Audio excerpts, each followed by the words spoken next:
Chapter 1871. It won't be easy to do it alone.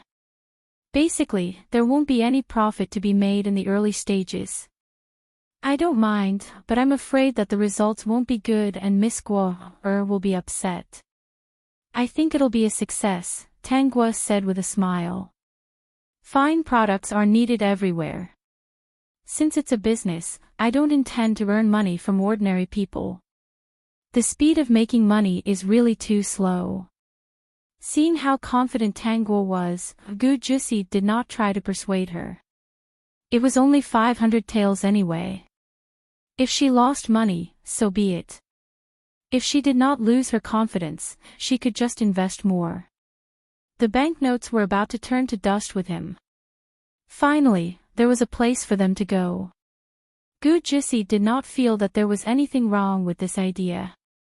Ever since he ate Tang Guo's braised food, he had been thinking every day when Miss Guo would make some braised food for him. He had thought that the business Tang Guo was talking about was making braised food. After all, the taste was really good. It was just that the speed of making money was really slow. They could not make a lot of money, but they could not make a lot of money. The village was only so big, and it was summer. There were not many people who were willing to eat braised food every day. If they followed her plan to only make fine products and sell the finished products to the rich, it would be easy for them to make money. Moreover, he could help to promote it. Thinking of this, Gu Jusi felt that this plan was 90% successful.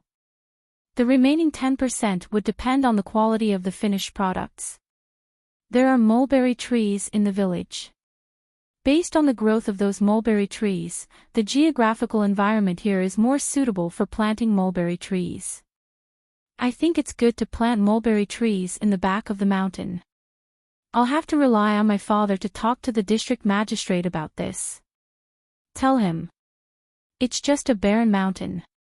There shouldn't be a problem. After all, she had to walk the right path. Of course, she had to build a good relationship with the district magistrate. It would be convenient for her to do anything in the future. If she did so much without asking for permission, all their efforts would be wasted with just a word from the government. Gu Jusi wanted to say that it was not so troublesome. If they really wanted this mountain, he had a way. After thinking about it for a while, he felt that it wasn't a good idea to do so. Wouldn't that make him seem high and mighty and look down on others? Moreover, he also wanted to see how far this girl could go. Subconsciously, he didn't want his eldest brother and second brother to know about his current situation. He didn't know what the situation was. Anyway, he didn't want his two brothers to know that he had joined a gang to do business with a young girl. Tang Jindo was not surprised to hear that Tang Guo wanted to do business. He thought that Tang Guo wanted to sell braised food. Even though it was a hot day, they could only make a few and sell them in the city. He didn't expect that Tang Guo would throw him a booklet, which was densely filled with her plans for what she wanted to do next. It was very detailed in every aspect. Even he was a little excited. This time, Tang Bai also stretched her head and looked at the booklet. After reading it, the father and daughter looked at each other. When they looked at Tang Guo again, it was as if they were looking at a pile of glittering gold. Tang Jindo smiled and stroked his beard. The more he looked at Tang Guo, the more gratified he was. He didn't expect his children to be so capable. This plan was very thorough. If there were no mistakes, it would definitely succeed. The higher-ups had thought of everything. Quick, we're the supporting female lead. Calm down. Want to talk with more like-minded people? Quick, we're the supporting female lead. Calm down. Look, talk about life. Find a confidant. Chapter 1872. Most importantly, with the addition of the 9th young master from next door, they were basically halfway to success. In the future, the sales of fine goods would not be a problem. Tang Bai's eyes were full of worship. Sister was indeed sister. Everything she did was amazing. Thinking of this, she felt extremely guilty. In her previous life, she had been blinded by Sumachin and mistakenly thought that Sister had misunderstood Sumachin. Originally, Sister could have successfully killed Sumachin several times. It was all her fault for appearing and stopping Sister. So, the person she hated the most was herself and not Sumachin. It turned out that no matter when, Sister would always be the most dazzling person. She couldn't do too much. She could only try her best to paint more patterns. When the opportunity came in the future, she could learn some of the things she had learned and expose what she knew. Tang Jindo only thought for a while before asking Tangguo again if she really wanted to do this. Tangguo said, "Father, your daughter wants to earn more money so that in the future, I can wear silk and satin as much as I want and buy jewelry. I don't want to marry into another family and leave my family. When your daughter becomes a millionaire in the future, I will find a good-looking and obedient husband." When Tang Jindo heard this, he was so shocked that he almost fell. Incredible, his eldest daughter was incredible. Other daughters wanted to live a good life. Who didn't want to marry into a good family and enjoy a life of luxury and wealth? But his daughter actually wanted to become a millionaire and find a good-looking and obedient husband. She also wanted to buy silk and satin and jewelry. It sounded a bit like a fantasy, but after looking at the plan, Tang Jindo thought that it was not impossible. His eldest daughter had been smart since she was young. She learned everything quickly and was smarter than his sons. Her temperament was right. When it was time to be soft, she would be soft. When it was not time to be soft, she was not willing to suffer the slightest loss. What she said was really believable. Tang Bai's face was also full of disbelief. So this was what Sister was thinking. No wonder she would find something to say when she saw the 9th young master next door was good-looking. If this was said by another woman, she would most likely think it was impossible. But this was what her sister said, so it would definitely work. Even if it didn't work, she would try her best to help her sister find a husband who was more good-looking and obedient than the 9th young master next door. Not everyone was worthy of a good woman like her sister. When the time came, she would have to choose carefully. After Tang Jindo recovered from his shock, he did not tease Tangguo. Tang Jindo was considered a knowledgeable person, so he was open-minded towards his children. P.S. Book friends, I am the author Du Liao. I recommend a free book that supports downloading, listening to books, 0 advertisements, and multiple reading modes. Please follow the WeChat public account on the top right corner of WeChat. Add a friend, choose a public account, enter a book friend, quickly follow. It wasn't impossible for his daughter to become a millionaire. He agreed and went to the county magistrate the next day to ask about the mountain behind the village. To plant a large area of mulberry trees, one must obtain the permission of the county magistrate, pay Bao Shan's fees, and sign a contract. Tangguo gave Tang Jindo 100 taels of silver. If there were no problems, he could sign the contract and come back. This matter went very smoothly. Tang Jindo rushed back on the same day and reported the good news. "Father, there is one more thing that I need you to help me with. After all, you have more prestige." Tang Jindo said, "What is it?" "Father, you have to help me advertise in the village. Your daughter is going to do a big business and needs to recruit people. At the beginning, we will plant mulberry trees and pay wages. Both men and women can come. Because there are a few mulberry trees in the village, we can raise some silkworms first. Female supporting character, calm down. Want to talk with more like-minded people, female supporting character, calm down. Look, talk about life, find confidence." Chapter 1873. Of course, he had to help his daughter. Tang Jindo did not hesitate at all. On the same day, he informed everyone in the village that Tang Guo would farm mulberry trees and raise silkworms. Everyone in the village thought that the village head's youngest daughter had gone astray and that his eldest daughter had gone crazy. However, the salary offered by Tang Guo was quite tempting. They could not resist the temptation and came to Tang Guo's door. Dozens of people came and Tang Guo accepted them all. However, planting mulberry trees was still fast because the trees in the back of the mountain had been cut down long ago. It was less troublesome and they could plant the trees directly. According to Tang Guo's method, the mulberry trees were planted in a few days. After that, Tang Guo left a few women who knew how to raise silkworms and asked them to start raising silkworms according to her method. Of course, these silkworm babies were taken out by Tang Guo herself. The technique of raising silkworms was also ready-made and she had memorized it deep in her mind. With silkworm rearing, there would naturally be cloth weaving. The cloth made of silk was really satin, and it was very comfortable to wear. However, Tang Guo could not wear the silk in the beginning. Instead, she made the cloth into a silk handkerchief. Next, it was the embroiderer's job. There were not many silk handkerchiefs and embroidery was not a job that anyone could do. Therefore, the embroidery was done by her and Tang Bai. Both of their embroidery skills were very exquisite. For safety, Tang Bai hid a little. Later, when she saw that Tang Guo was so powerful, she also showed her real skills little by little. Even though she was so busy, Tang Bai did not forget to go out and bask in the sun occasionally after the sun came out. She would tan as much as she could. The people in the village were busy.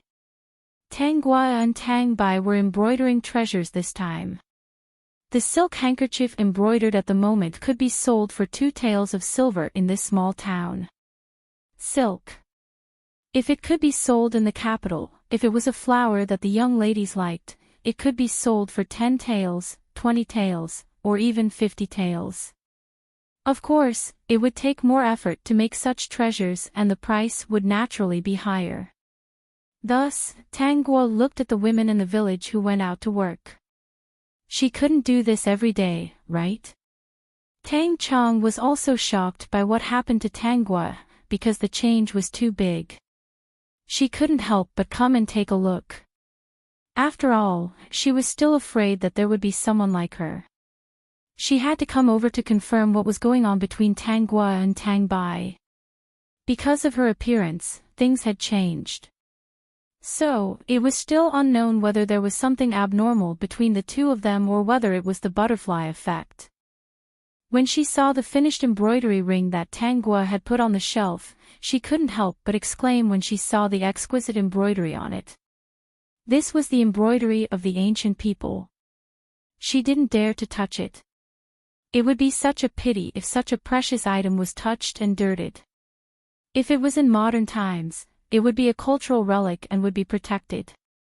Therefore, she bent down and stretched her head down to look at the other side. When she looked at it, she was stunned. It was actually double-sided embroidery. Sure enough, Tang Guo, the supporting female character, was really a very powerful person, just like what was written in the book. In the book, if Tang Bai hadn't stopped Su Mochin several times, Su Mochin might have been killed by Tang Guo. She could imagine that the other party was very good at holding needles. She must be very good at holding knives. It's so beautiful. If such an antique were to be auctioned in modern times, it would probably be sold for hundreds of thousands. Sister Guo, did you embroider this?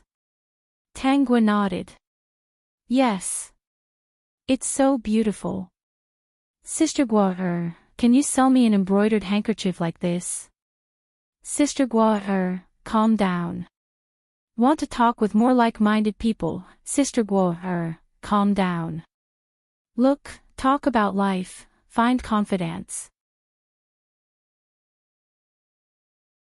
Chapter 1874. Tang Guo raised her eyebrows. It's okay. But it's a little expensive. I know. It must be expensive. The embroidery was so good. It must be a country bumpkin. It was double-sided embroidery. It must be worth a lot in modern times. She had never seen such a fine item in her father's hands. Her father had gotten a silk handkerchief before. It was said that he sold it to a lady from an official's family for 100 taels. She had seen that silk handkerchief before. It was not as smooth as the one in Tangua's hands. The pattern was exquisite and beautiful. It was so beautiful. She really wanted it. It was quite valuable to buy it as a collection. Her father was rich now. It was not a problem to spend some money to buy it. She was different from the original owner. Such a good item must be bought with money. She could not do things like stealing or robbing. Sister Gua, tell me, how much is it? I can pay 200 taels. Is that okay? 200 taels. Tang Gua did not continue to speak, but Tang Chong was anxious. She knew that such a fine item must be priceless. 200 taels. In this era, not to mention those rich places, such as the capital city. Even in this village and the city outside, 200 taels was a big sum of money. It could be used to do many things. A family of 4, eating and drinking well for a year, would only spend about 10 taels of silver. So 200 taels was really a lot for ordinary people. But on this embroidered silk handkerchief, 200 taels was really nothing. According to the original owner's memory, if such a fine item was sold in the capital city, it might be sold for 500 taels if a lady from an official's family took a fancy to it. Tang Chong was afraid that at that time, Tang Guo would ask the mysterious 9th young master to send this silk handkerchief to rich places and sell it to those ladies from official's family. At that time, she would not be able to buy it. If she could buy something she liked with money, she would definitely buy it. Before she transmigrated, she was born in a good family. She would not let go of what she liked. I know 200 taels is not enough. Sister Gua, I'll pay 500 taels. In fact, Tang Chong's heart was bleeding. The original owner had saved up a lot of money. After all, Tang Indo was a businessman. She followed Tang Indo around all day and earned some money. In addition, Tang Indo doted on his daughter and gave her quite a bit of money. Ever since he was young, he had saved up more than 300 taels. As for the remaining 100 taels, she intended to borrow it from her 2 brothers. In short, she must buy this embroidered handkerchief today. When Tang Chong said 200 taels, Tang Bai was already scared silly. Although the embroidered handkerchief that her elder sister embroidered was indeed incomparably exquisite, more beautiful and exquisite than anything she had seen in her previous life. Every stitch and thread was so perfect, and there was nothing wrong with either side. The different colors of the threads matched perfectly. P.S. Book friends, I am the author Du Liao. I recommend a free book that supports downloading, listening to books, 0 advertisements, and multiple reading modes. Please follow the WeChat public account on the top right corner of WeChat. Add a friend, choose a public account, enter a book friend, quickly follow. 500 taels of silver was nothing to the young ladies of the wealthy families of officials and housekeepers. But in this village, it was a huge amount. When Tang Chong wanted to pay 500 taels of silver, if she had not seen such a big scene, she would have screamed. She really could not understand, with Tang Chong's character, why would she spend 500 taels of silver to buy her elder sister's embroidered handkerchief? According to her understanding of Tang Chong, if she really liked it, she would be thick-skinned and directly ask her elder sister for it. Although in the end, she would not be able to get it from her elder sister. So, this Tang Chong's behavior was really strange. Quickly were the supporting female lead, calm down. Want to chat with more like-minded people, quickly were the supporting female lead, calm down. Look, chat about life, find a confidant. Chapter 1875. How could a greedy person who would shamelessly ask for good things spend 500 taels of silver on an embroidered handkerchief? According to her guess, Tang Chang did not have 500 taels of silver in total. This was simply crazy. Sister Gua, please sell me the embroidered handkerchief. I really like it. Tang Chang was actually afraid that her transmigration was just a mistake. One day, she would transmigrate back. Of course, if she could be with her Prince Charming forever, she could choose not to transmigrate back. But she was not sure if there would be any accidents along the way, or if she would transmigrate back after she died of old age. So, she would feel regretful if she could not buy this embroidered handkerchief. Can you really take out 500 taels of silver? Yes, I can. Sister Gua, give me some time. 1 hour, no, give me half an hour, I will definitely send the 500 taels of silver to you.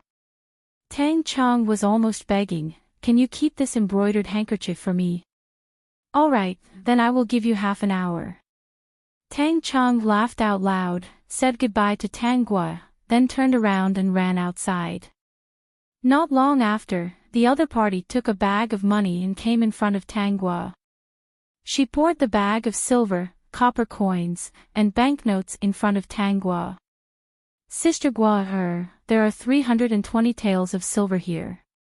You can count them first. I will go to my eldest brother and second brother and ask them to lend me some more.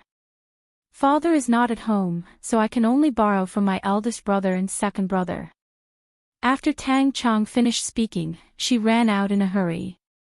Tang Bai only realized that Tang Chang was serious when she saw the pile of silver. She saw Tang Gua slowly counting the silver and could not help but ask, Sister, don't you think Sister Chang Chang is very strange? She used to be. She was not like this before. In the past, whenever she liked something here, she wanted to take it away directly. Fortunately, Sister has a strong temper and always said that she did not dare to touch our things. However, she will tell Father about us later. Father is on Sister and me's side, so he won't speak up for her. He will only laugh and say that I'm older than Sister Chang Chang and ask her to understand. Then, he will pretend to scold us. Second uncle was a businessman, and he was particular about making money in harmony. Of course, he wouldn't make a fuss over such a small matter. Instead, he would give us gifts with a smile. Speaking of which, every time Sister Chang Chang came here, she didn't have a good time. This time, she actually spent so much money and didn't hesitate to borrow from her two cousins. Sister, what's wrong with Sister Chang Chang? Tang Bai pinched her sleeves and pursed her lips. She had suspected that Tang Chang was like her, a reincarnator. After realizing this, he did not dare to show any signs of abnormality. Later, she found out that Tang Chang saved Su Machin. She seemed to like Su Machin very much, but she was like an innocent little girl. In the other party's eyes, there seemed to be no one but Su Machin. She could not guess the reason. Just now, she had a sudden inspiration and a shocking idea appeared in her mind. Could it be that the real Sister Chang Chang had disappeared long ago, and the one controlling Sister Chang Chang's body now was a wandering ghost? So, who was the other party? Why did she save Su Machin and was full of joy for Su Machin? The two people in front and behind, although their actions were carefree, they were different. Sister Chang Chang only knew how to calculate, but she did not know poetry at all. Quick, we're the supporting female lead, calm down. Want to chat with more like-minded people? Quick, we're the supporting female lead, calm down. Look, chat about life, find a confidant. Chapter 1876. But that day, she actually heard the voice of the other party reciting the poem. She even said a few lines that were very amazing. She also learned these in her previous life, but she knew that she could not write such a sentence. The poem was good, but it was very strange when it was matched with Tang Chong's performance. Because she always felt that there was a deep meaning in those poems. If she wanted to understand, she had to combine some of the poet's background and living conditions to interpret it. Tang Chong's performance now did not seem like a person who could write that kind of poem. So, she felt that Tang Chong was very strange. Sister, do you know that Sister Chang Chang can write poems? Tang Bai was willing to share everything in her heart with Tang Gua. She thought that her sister was really smart and capable. Look at this embroidered handkerchief, it could be sold for 500 taels of silver. It was really amazing. Tang Gua actually did not expect that Tang Chong would spend a lot of money to buy her embroidered handkerchief. In fact, when Tang Chong was helped out of the ditch by Tang Bai and said thank you to Tang Bai, it could be seen that this young soul was not a very bad person. Maybe, it was just that in some aspects of cognition, she had not learned to distinguish correctly. In short, she did not understand white and black, right and wrong, good and bad. She wandered in the fantasy of beauty and had not been beaten by society. People who could buy it with money and say thank you to people who helped them, would not snatch it. People who were thick-skinned and asked for it were not so annoying. As for how Tang Chong would develop, it was up to her. Sister. Tang Gua came back to her senses and asked, what poem? Sister, wait a moment, let me recall. Not long after. Tang Bai recited, when is the spring flower and autumn moon? How much do you know of the past? Last night, the east wind blew in the small building. My homeland is unbearable to look back on the bright moon. The carved railings and jade walls should still be there, but the vermilion color has changed. How much sorrow can a gentleman have, just like the spring water of a river flowing east? When she heard the first sentence, Tang Guo almost spat out. Wasn't this the most famous poem of Li Yu, a poet of the Tang dynasty in a small world? Li Yu was a poet, and also an emperor. At the same time, he was the ruler of a fallen country. This poem was nothing more than Li Yu reminiscing about his homeland and sighing with emotion. She was curious as to when Tang Chong recited the poem. Sis, don't you find it strange? The meaning of this poem sounds very strange. The past, the little building, the old country, the carved railings and jade building, and the beauty of the great empress. I always find it very strange when these words are connected. It seems to be implying something. Moreover, I subconsciously believe that the word homeland shouldn't exist in the poem. Fortunately, there aren't many people in the village who understand this. Otherwise, I'm afraid it would cause trouble. In fact, Tang Bai had already guessed the meaning of this poem. The person who wrote the poem was probably lamenting about his country that had already perished. Therefore, she became more and more worried about Tang Chong's true identity. She didn't know if Su Machin had heard this poem. With Su Machin's intelligence, she was afraid that he would figure it out. Who knew what he would suspect at that time? P.S. Book friends, I am the author Du Liao. I recommend a free book that supports downloading, listening to books, zero advertisements, and multiple reading modes. Please follow the top right corner of WeChat's official WeChat account. Add a friend. Choose a public account. Book friends, quickly follow. No matter what he suspected, if Su Machin heard it, he would definitely investigate Tang Chong's identity carefully. She hoped that it wouldn't bring danger to the village at that time. Tang Chong was anxious, but she couldn't say these things out loud. It is quite strange. Chiang Chiang likes to walk around with second uncle. Maybe she heard these poems somewhere. Quick, female supporting character, calm down. Want to chat with more like-minded people? Hurry Chang Chang, calm down. Look, talk about life, find a confidant. Chapter 1877. Sister, I'm just afraid that the poem will be misunderstood and bring danger to the people in the village. Tang Bai thought of a reason. The people in the village don't understand these things. Even if the 9th young master understands, he won't think anything of it. After all, the people in our village are all clean. They definitely don't have any ulterior motives. But didn't Sister Cheng Chang pick up a strange man? If this poem is heard by the other party, who is not a simple person, won't it bring danger to our village? Tang Gua saw that Tang Bai's face was pale and her eyes were full of worry. She knew that if she didn't do something, Tang Bai wouldn't be able to calm down for a few days. I have a way to get rid of the suspicion in the village. What is it? Tang Bai asked hopefully. She knew that her sister was the smartest and would definitely think of a good way to help the village take refuge. Tang Gua said, another day, when we have time, let's carve this poem on the rocks next to our village. Let's not only carve this poem, but also carve something else. Finally, bury these rocks. It's best to put some moss on them so that they can be passed off as genuine. If the authorities really investigate, we'll say that we've also seen the poem, but didn't know what it meant.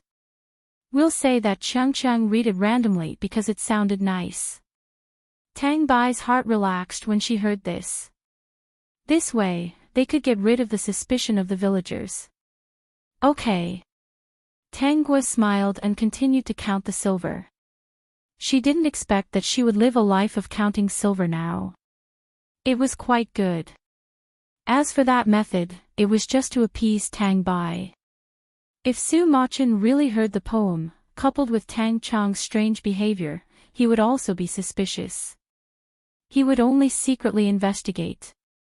If the people in the village didn't have any problems, they would naturally be fine. If there was a problem, it was possible to secretly execute them. But with her here, no one would be able to touch a hair of the people here. In less than half an hour, Tang Chang stuffed the rest of the silver to Tang Gua and asked in a low voice, Sister Gua, can I take this embroidered handkerchief away? Yes, it's yours. Tang Gua counted the silver and handed the embroidered handkerchief to Tang Chang with satisfaction. Tang Chang held it with a happy face. She was going to go home and get a box to put it in. This was the first precious embroidery that she had sold at a high price, and it was a double-sided embroidery. Tang Gua took another silk handkerchief and prepared to embroider another one. On this side, she planned to embroider even more complicated patterns. As for Tang Bai, her embroidery was relatively simple. After all, she couldn't become powerful all of a sudden. She was different from her sister. Her sister had been good at everything since elementary school, but she was slightly inferior. Is Miss Gua here? Not long after, Lin Yan's voice sounded from outside. Tang Gua stopped what she was doing and walked out, asking, Yes, guard Lin. What's the matter?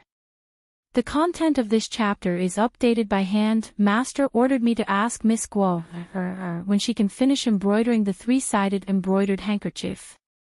Lin Yan was expressionless. Next month, I will make a trip to the capital to deliver Miss Gua's handkerchief to the capital. Master said that this is an opportunity to spread Miss Gua's exquisite handkerchief to the capital. The fewer, the better. Only then will it be able to attract those noble housekeeper ladies. Go back and tell 9th young master that there will definitely be one next month. Okay. Lin Yan didn't leave immediately. Instead, he hesitated and asked, Miss Gua, may I ask if your family sells braised food? Why?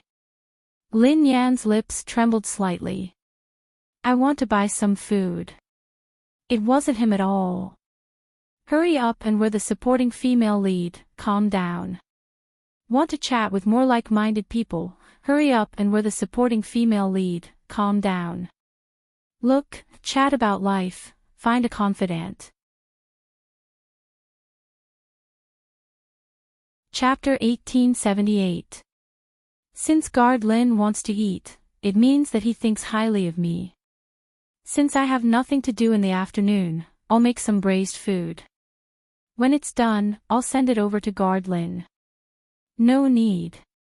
Miss Gua just stand in the courtyard and call for me. I'll come and get it myself. With that, Lin Yen took out the silver and put it aside. Miss Gua please don't refuse the silver. I have a big appetite. Your braised food is too delicious, so I'll have to trouble you in the future. You deserve the silver. If Master finds out that I took advantage of you, he'll chase me away. If Master found out that he took the braised food back without paying, he would definitely beat him to death. It was clearly Master who wanted to eat, but Master told him that he wanted to eat. But this was much better than being chased back to the capital. Therefore, he would take the blame for his master. Of course, Tang Gua did not expose him and took the silver. That young man was too greedy, but he insisted that his poor subordinate take the blame for being a glutton. If he wanted to eat, he could just tell her and smile nicely. Would she not give it to him? System, be a good boy. You have food to eat every day. There's no need to beat around the bush. When the host pampers someone, she has no principles. As expected, Tang Gua made a lot. In addition, her eldest brother and second brother had not returned for a long time, so they did not get to eat the braised food she made. She planned to ask Tang Jindo to get a basin for the extra food. She would wrap it with a few layers of lotus leaves and place it in the basin at the spring behind the village. The water there was cold and could ensure that the food would not spoil. The next day, Tang Jindo would be able to bring it to her eldest brother and second brother. After it was done, Tang Gua stood in the courtyard and called for Lin Yen.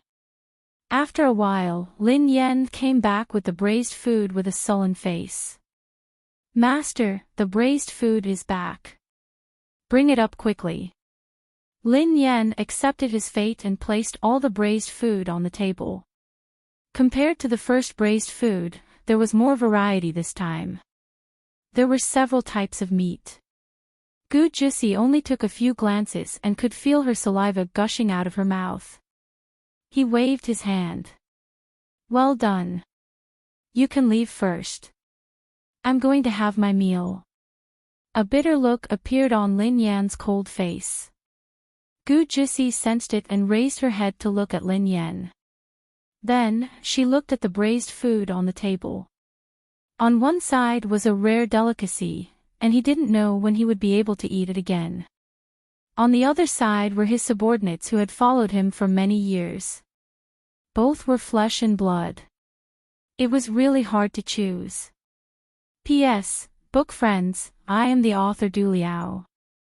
I recommend a free book that supports downloading, listening to books, zero advertisements, and multiple reading modes. Please follow the WeChat public account on the top right corner of WeChat.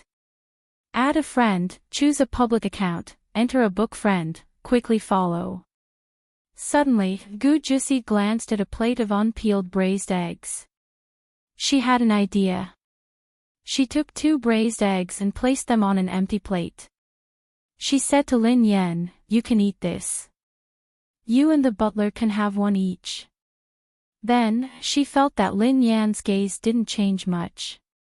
She took out a gold ingot from her sleeve and threw it to Lin Yen. I'll give you half a day off. Go to the city and buy food. Don't stare at the food on the young master's table all day. Lin Yen silently held the gold ingot in his hand. He really hated that the young master was so generous. Holding the 2 braised eggs, he walked out with heavy steps and smelled the fragrance of the braised food. Lin Yen walked out of the door and hid the 2 braised eggs. Anyway, the butler didn't see it. The butler knew that the young master was very protective of his food.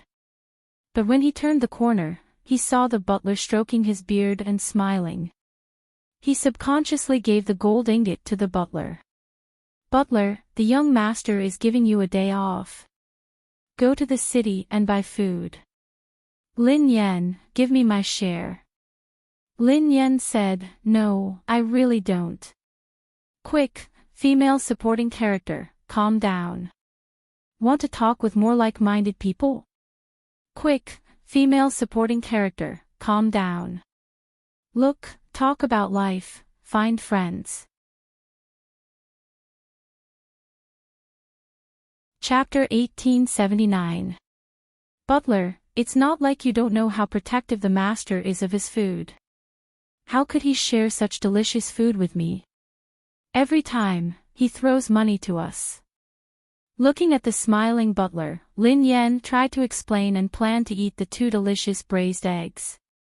The butler wasn't fooled and narrowed his eyes. Such a strong smell, Lin Yan, when did you learn to lie? Butler, the smell should be coming from the master's room. Lin Yan didn't give up and tried to cover up the truth again. If he could eat 2 braised eggs, he must eat them alone. Sharing? He didn't understand what sharing was. It's all exposed. Where? Lin Yan subconsciously lowered his head and heard the butler's voice. Hand it over. You're confessing without being pressed. Lin Yan, your brain is still not good. Lin Yan was helpless and very reluctantly took out a braised egg and gave it to the butler. How did you know I hid something? If the master didn't give you food, you would definitely walk out expressionlessly and coldly give me the gold to buy food. But this time, although your face was still cold, there was a hint of anxiety on your cold face and some expectation in your eyes. Also, Lin Yan, you've been practicing martial arts since you were young and your steps are basically the same, steady and powerful. But just now, your steps were already messy and when you gave me the gold, you were also a little anxious. Lin Yan's cold face showed some shock. He looked at the old butler who was eating the braised egg with narrowed eyes. In such a short time, he exposed so many flaws. It's really delicious.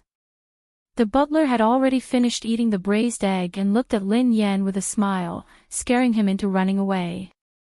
The butler's voice reached his ears. Lin Yan, aren't you going to buy food in the city? No, butler, you go alone. I have to protect the master. The butler laughed and tossed the gold. Protect the master. He was obviously afraid that he would steal the food. This boy really doesn't know how to be filial to the elderly. Since Tang Chang exposed Su Machen's existence to the people in the village, he was annoyed.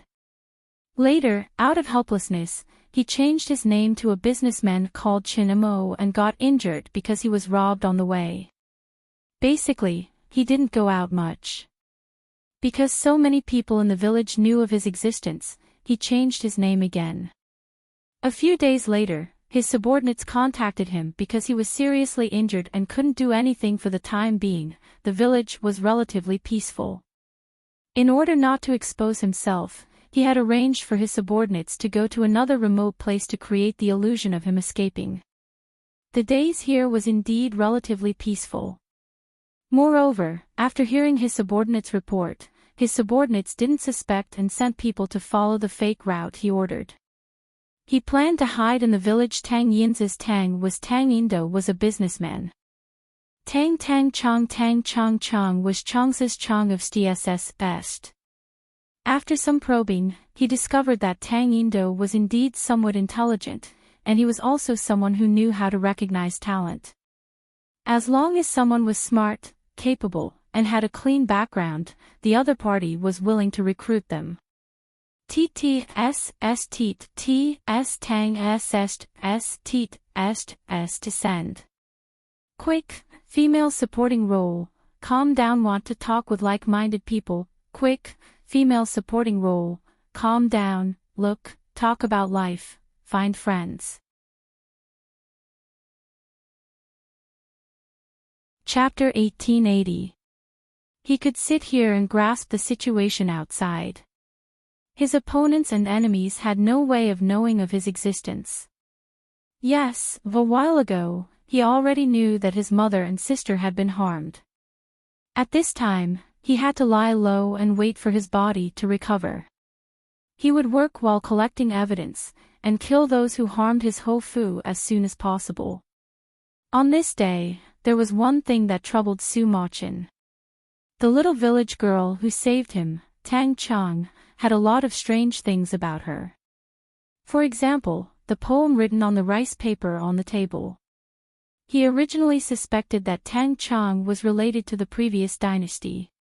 It had been 200 years since the previous dynasty, and the remnants had probably died long ago. Even if they didn't die, they probably knew that the situation was over and changed their names to live a normal life. Based on his observation of Tang Chang, she didn't seem like someone who wrote this kind of poem. In addition to this poem, there were many other words that were particularly profound. Listening carefully, it didn't seem like Tang Chang's creation at all. He suspected that it was someone else, but in the end, he didn't find any evidence. Tang Chang would occasionally talk to herself, some words that he didn't understand. It was really hard to live without anything. She said that the washroom here was really too shabby, and that she had to boil water to take a bath. It was too troublesome. She also said that it was really boring to not have a phone or a computer. It was also inconvenient to go out, and sitting in a carriage was really jolting her to death. So, what was it? It definitely wasn't fishing. Then what was a washroom? It shouldn't be a place to wash your hands. If the bathwater wasn't heated, could it be that she could directly use cold water? What were phones and computers? Why was it boring to not have a phone? He could understand a little about transportation. It should be a tool to travel. After all, the other party mentioned a carriage. Was there a better tool to travel than a carriage that wasn't so jolting? Su Machin narrowed his eyes. If there was, he had to find a way to get it from Tang Chang. Right now, he didn't know what secrets the other party had, so he didn't dare to act rashly. When he had the chance, he had to know everything that Tang Chang knew. Of course, he could also feel that Tang Chang was like many women who were infatuated with him, revealing an infatuated gaze. It was a little different from those women in the past. In the past, even if those women were infatuated with him, they were reserved and shy when they looked at him, not daring to look at him. As for Tang Chang, her straightforward gaze made him a little shy. She didn't try to hide it at all. Her two big, bright eyes were filled with him.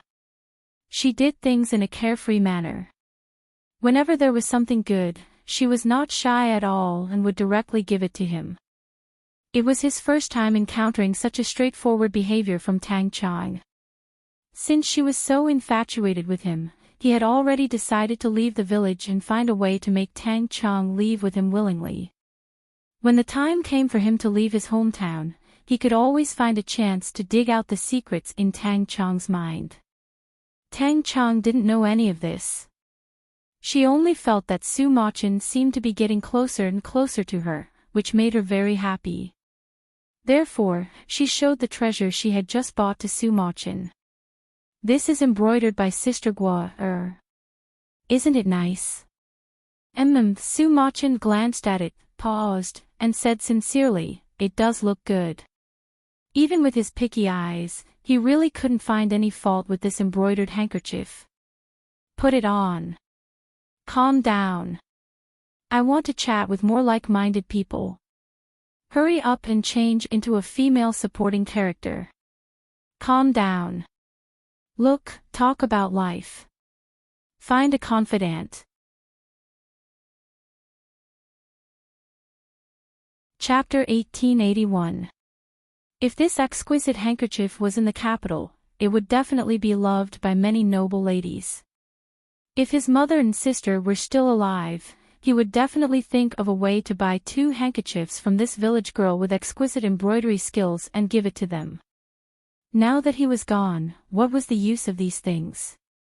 If you think it's beautiful, then it must be really beautiful. Don't forget to spend a lot of money to buy it.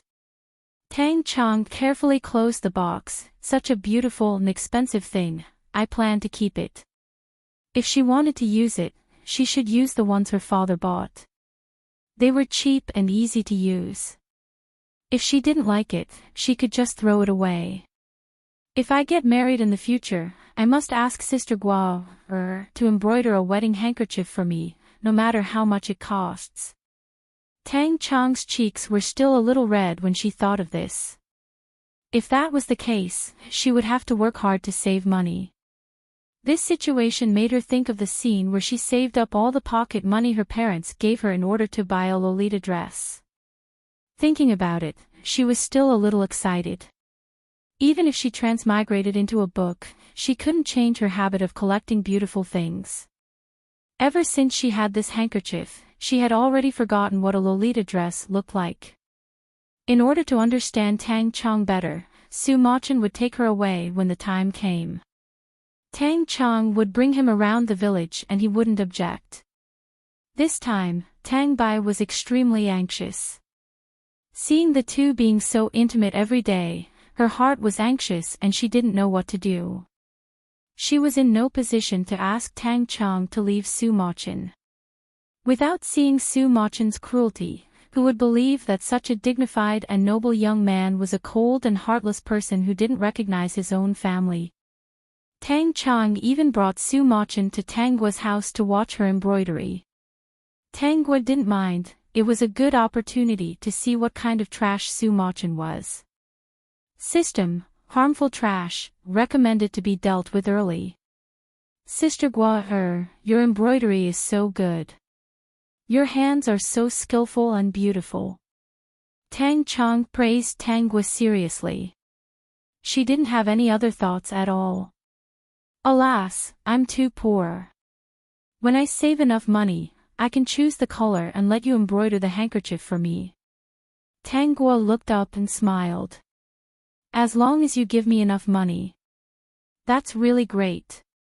In the future, Sister Gua's things will definitely be harder to get. Tang Chong thought. Aren't the works of those design masters like this? In the future, Tang Gua's embroidery would be known by the whole world. Even an ordinary embroidered handkerchief was hard to find and could be sold at a sky-high price. Now, she could buy one for 500 taels. In the future, she might not even be able to buy one for 5,000 taels. What did it mean to have a price but no supply? This was what it meant to have a price but no supply. Bai's embroidery is also beautiful. Tang Chong ran in front of Tang Bai and Su Machin naturally followed. The closer he got to Tang Bai, the more Tang Bai's heart jumped. Tang Gua put down what she was doing and chose to sit beside Tang Bai. Only then did she settle down. Bai, your embroidery is getting better and better. Why are you so good? Everyone has the same surname, why is there such a big difference? Tang Chong was a little upset. Why was it that when she was living in this body, other than eating, being pretty, spending money, and needlework, she really didn't know how to do anything else? This kind of woman, could she even survive in the ancient times? Oh, her father was rich, so it was easy to find a husband. Tang Chong kept her head down and embroidered silently. Her hand trembled and she accidentally embroidered a wrong stitch because Su Machin was here. Quickly put on the supporting female lead, calm down. Want to talk with more like-minded people, quickly put on the supporting female lead, calm down. Look, talk about life, find a confidant.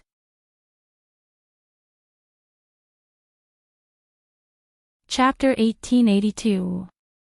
Actually, this needle doesn't need to be changed. Tang Gua said, directly diverting Tang Bai's attention. She then focused on Tang Gua, trying to figure out how to fix her mistakes. Of course, compared to the original flower, it was a little different. It was more special and beautiful. Tang Bai was completely immersed in it, forgetting Su Machin's existence. Su Machin was actually impatient, watching the two village girls trying to figure out how to embroider. Even if Tangwa's appearance was outstanding, it didn't attract his attention. Right now, his heart was filled with hatred. How could he be captivated by a strange, beautiful village girl? He came here just to impress Tang Chong. When he was ready to leave, he could take her with him and find a way to get her secrets. But he pretended to be good, with a smile on his lips. Anyone who saw him would think that he was an elegant young master and would have a better impression of him. Tang Chong looked at the formation of these exquisite embroidery patterns and couldn't take her eyes off them. She had always hoped for something as exquisite as this. Even if she had to give up all her money and not buy snacks to eat, she would still buy these things. And when she bought them, she would carefully store and protect them. The craziest thing she did were two things. First, she saved money to buy her favorite Lolita products. Second, she gave all her thoughts to the male lead she liked. The male god she recognized, no matter what his flaws were, she could find thousands of reasons to get him off the hook. It was a special double standard. She could even argue with the opposite party for half a day for the paper man. In the next few days, other than spending time with Su Machin, Tang Chong came to watch Tangwa embroider a handkerchief. From the beginning to the end, she tried her best to flatter Tangwa, praising her to the point that no one in the world could compare. The system couldn't stand it anymore. Was it necessary? Tang Bai finally found a chance to talk to Tang Chong without Su Machin. Sister Chang Chang, when will that young master Su leave our village? Tang Chong was interrupted and flattered Tangwa, but she wasn't angry at all. She turned to Tang Bai and said, I don't know yet. Brother Su's injuries are more serious and he needs to recuperate. The long journey isn't good for his body. It would be best if Tang Bai wasn't well. It would be best if she died of illness. Oh, is that so? Sister Chang Chang, aren't you a little too close with young Master Su? This isn't good for your reputation. Tang Chong didn't care. Big brother Su and I are innocent.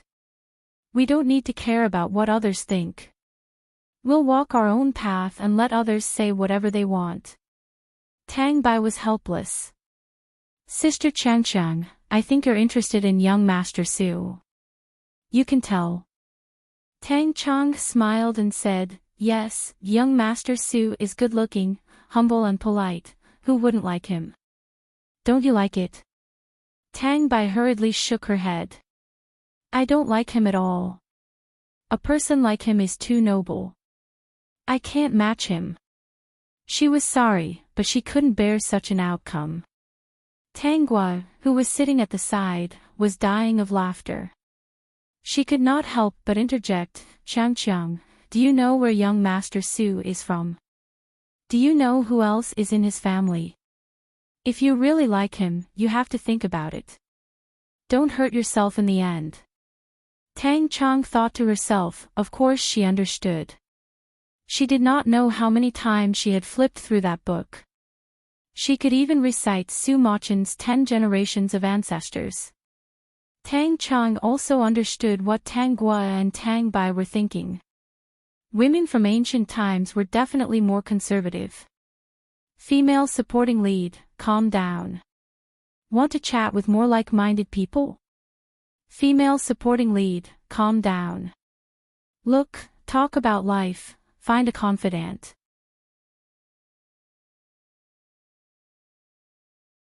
Chapter 1883. If it wasn't for the fact that Tang Bai's family was gone, she probably wouldn't have left with Su Machin. Because of the content of the book, she hated Tang Bai a little.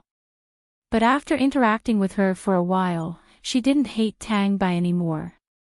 This girl was weak and small, but she was quite lovable. In the future, she wouldn't complain about this female lead. Now that she took Su Machin away, the days of Tang Jindo's family being exterminated were over. They probably wouldn't be exterminated. She exposed Su Machin's identity, forcing him to change his name and hide his identity. There shouldn't be any danger in the village. That was all she could do. She was really trying her best to prevent her Adonis from becoming someone who hated her deeply. In the future, when her male idol left, he could take her with him and they could live happily ever after. Tang Gua and Tang Bai, in this village, can live a prosperous life. It's really the best of both worlds. Sister Gua, you don't have to worry about this. I know Brother Su, he's a good person. She believed that the person who was loved by Su Machin would definitely live well.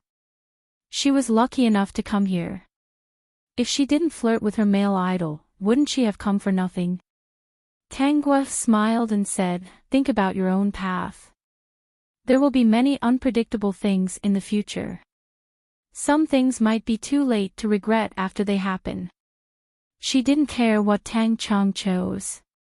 Tang Chong knew what kind of person Su Machin was. Speaking of this, Tang Chong wasn't a bad person. She had indirectly dealt with a lot of trouble and took Su Machin away. Unfortunately, Su Machin was harmful trash and couldn't be recycled. Tang Bai was very worried. Su Machin was so bad. What if Tang Chong encountered the same thing in the future? Although the extermination didn't happen, she was still worried. This strange soul didn't look bad, but the infatuation in her eyes towards Su Machin was so similar to her in the past. Sister Chong Chong, don't be impulsive. Some people look good on the surface, but you won't know what kind of things they are until the end. Tang Bai unknowingly said too much and quickly tried to salvage the situation. The last time I went to the city, I heard the book said a lot of such people.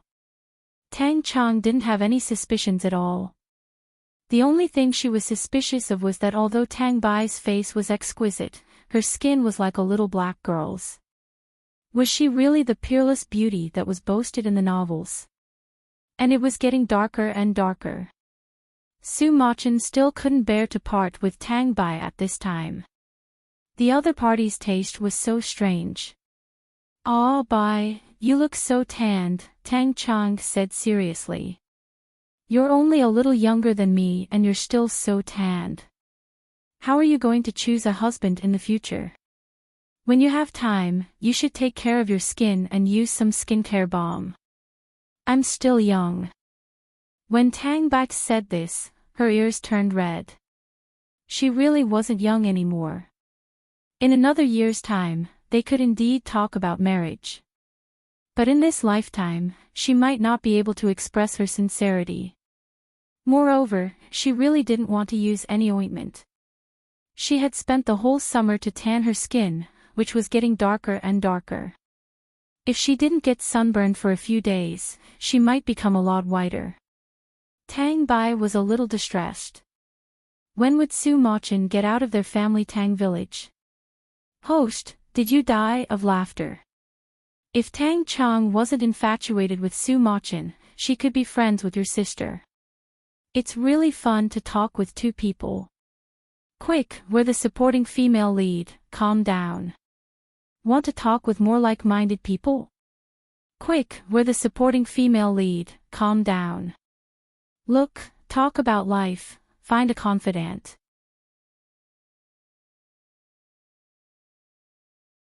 Chapter 1884. Tang Gua smiled. Don't you think that Abai's personality is a little jumpy? It seemed that she was not so afraid of Su Machin anymore. Perhaps it was because Su Machin did not notice her at all. When I earn more money, I'll hire a few teachers for Abai and trick her into giving up everything she knows. The system shuddered. Host, you won't even let off your own sister? That's what she wants too. The system said it as a matter of fact. Let's hire another martial artist to teach her martial arts. This enemy still needs to be beaten up by her own hands to resolve the knot in her heart. When she has enough strength and realizes that Su Machin can't do anything to her, she can slap Su Machin casually. Only then will her panicked heart be able to calm down. Was the system like the host? It worked hard to learn all kinds of skills and rarely used the things in the system space. Only then would it slowly choose to fight against its original fate. Because she knew everything, she was not afraid of losing her worldly possessions. She did not rely on these things, so naturally she was not afraid of losing them. She was not afraid that he would disappear one day. She was also not afraid that the person who transmigrated with her would not follow her one day. When she got it, she was already prepared to lose all these things one day. Thinking about it, she felt a little sad. But he dared to guarantee that unless there was an irresistible factor or a strong force to strip him away, he would never leave his host. He did not blame her at all. She was prepared for this. Tanggua put the square embroidered handkerchief into a brocade box and said to Tang Bai, "I'll send these handkerchiefs to the 9th young master. Let's see what happens in the capital." Tang Bai was full of confidence. There will definitely be many noble ladies and madams who will like it. In her previous life, these things that were slightly better and of higher quality were crazily fought over. The price was also very expensive. With the help of the 9th young master, the price would definitely be higher. She was already looking forward to the future when their family Tang village could make ready-made clothes from silk and sell them in the capital. What would that be like? Her sister was indeed her sister. She was really looking forward to becoming a millionaire. Gu Jusi looked at the embroidered handkerchief in front of her. Her eyes never left it. It was too exquisite. The birds and flowers were so lifelike. When she moved the handkerchief, they seemed to move as well. He looked down at her. 9th young master, how are these finished products? Tanggua asked with a smile. Gu Jusi nodded and praised, "Good. I've never seen such a good embroidered handkerchief." "Then I'll leave it to you, 9th young master. We're partners. What's there to ask?" Gu Jusi did not like to be so polite. "Miss Gua just wait for Lin Yan to bring back good news. Then I'll take advantage of 9th young master's auspicious words." "Right, 9th young master, our mulberry trees are growing very well. In a few more months, we'll be able to slowly let the villagers start rearing silkworms and weaving cloth. There is one more thing that only the 9th young master can do." Gu Jusi perked up. "What is it?" Was he finally able to use him? "I need a few outstanding embroiderers to sign a contract with me for more than 20 years. The wages won't be bad. With 9th young master's ability, it shouldn't be difficult, right?" "No problem." Gu Jusi did not know why, but he was very happy to be able to help Tanggua.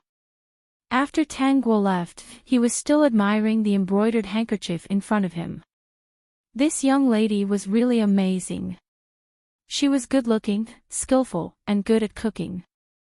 He wondered when he would be able to eat braised food again.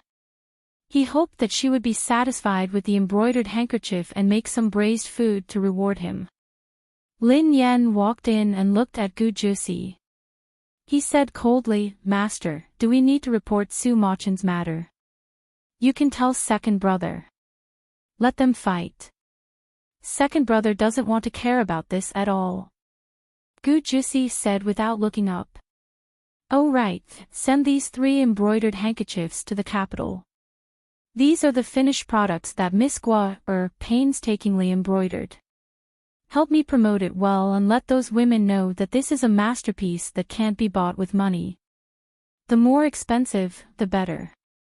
If you do well, I'll give you an extra braised egg next time." "Master, this subordinate will definitely do it well." Lin Yan was puzzled. "Master, isn't there a 4-way embroidered handkerchief here? Why are you only bringing these 3 handkerchiefs back?" Gu Jusi put one handkerchief into a box. "I'll take this handkerchief. I'll give it to someone when the time comes. This subordinate understands." Lin Yan was puzzled. Did young master have a girl he liked? Would young master like a girl too? Didn't they say that women were troublemakers? Hurry up and we're the supporting female lead. Calm down. Want to chat with more like-minded people? Hurry up and we're the supporting female lead. Calm down.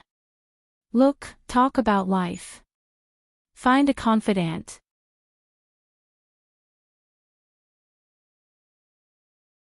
Chapter 1885. About 20 days later, Lin Yan returned with a piece of good news. Gu Jusi quickly asked the butler to invite Tang Guo to his house. Tang Bai naturally went to listen to such a big news. Miss Guo, what do you think the result will be? Gu Jusi asked Tang Guo with a smile. Tang Guo also replied with a smile, young Master Jiu is smiling. It must be good news. Miss Guo is really smart. Tang Bai could see that young Master Jiu was smiling. If it was not good news, would he smile? Tang Bai was right. Gu Jusi was good-looking because her elder sister liked good-looking people. Young Master Jiu's identity was mysterious. She was afraid that he would seduce her elder sister with his looks. Otherwise, she would not have come to listen to the news. Miss Guo, one of your embroidered handkerchiefs was chosen by the Empress by luck. Coincidentally, when the Empress held a tea party, she invited countless noble ladies. When they saw Miss Guo's embroidery, they boldly asked the Empress about it. The Empress said that the princess happened to come across it when she was playing in the city and bought it for her. Since that day, all the noble ladies and ladies in the capital sent people to find the source of this embroidered handkerchief. After waiting for 2 or 3 days, Lin Yan sent the 2 embroidered handkerchiefs to the auction house. Gu Jusi smiled. Needless to say, it must have been sold at a good price. Even the Empress was using this embroidered handkerchief. No matter how much money it cost, it had to be bought back. Lin Yan took out the banknotes he got from the auction and placed them in front of Gu Jusi. Master was really wasting his talent. He used all kinds of connections for this family Tang village business. Did he have to? He did not understand. What was worse was that Master even asked him to put the price of 1 embroidered handkerchief into the banknotes. He did not know who he gave the one he kept to himself. Miss Guo, this is the money we earned. Gu Jusi pushed the banknotes in front of Tang Guo. Now, with the money, Miss Guo can do whatever you want to do, right? To become a rich person, it was impossible for Tang Guo to embroider every embroidered handkerchief. No matter how skilled she was, she could only embroider a few squares in a month. Moreover, the rarer something was, the more valuable it was. If she embroidered too many finished products, the value would not be so high. Their plans were the same. When Tang Guo's reputation became famous, they would establish an embroidery shop and use her reputation to make a name for themselves. As long as the design was beautiful and the embroidered handkerchief was exquisite, there was still an endless stream of people buying it. Even in the capital, not everyone was willing to spend such a high price to buy such a top-notch product. In that case, the kind for daily use would be very popular. Ordinary people would buy from 10 to 50 taels. Those with higher status would buy from 50 to 200 taels. Those with more distinguished status would occasionally buy from 200 to 500 taels. That was enough. As for the finished product embroidered by Tang Guo, he believed that it could be used as a treasure. She wouldn't make a move unless it was someone with a very high status who came to her door to buy it. Otherwise, no amount of money would be able to buy it. The harder it was to obtain, the more people wanted it, even if it wasn't made by her. Gu Jusi thought so, and so did Tang Guo. Young Master Jiu, just wait for the year-end bonus. Tang Guo looked up with a smile. I won't let you suffer a loss. Gu Jusi smiled and replied, Miss Guo is very smart. I believe in you. Actually, it did not matter if he suffered a loss. He had a lot of money. Hurry up and we're the supporting female lead. Calm down. Want to chat with more like-minded people? Hurry up and we're the supporting female lead. Calm down. Look, talk about life. Find a confidant.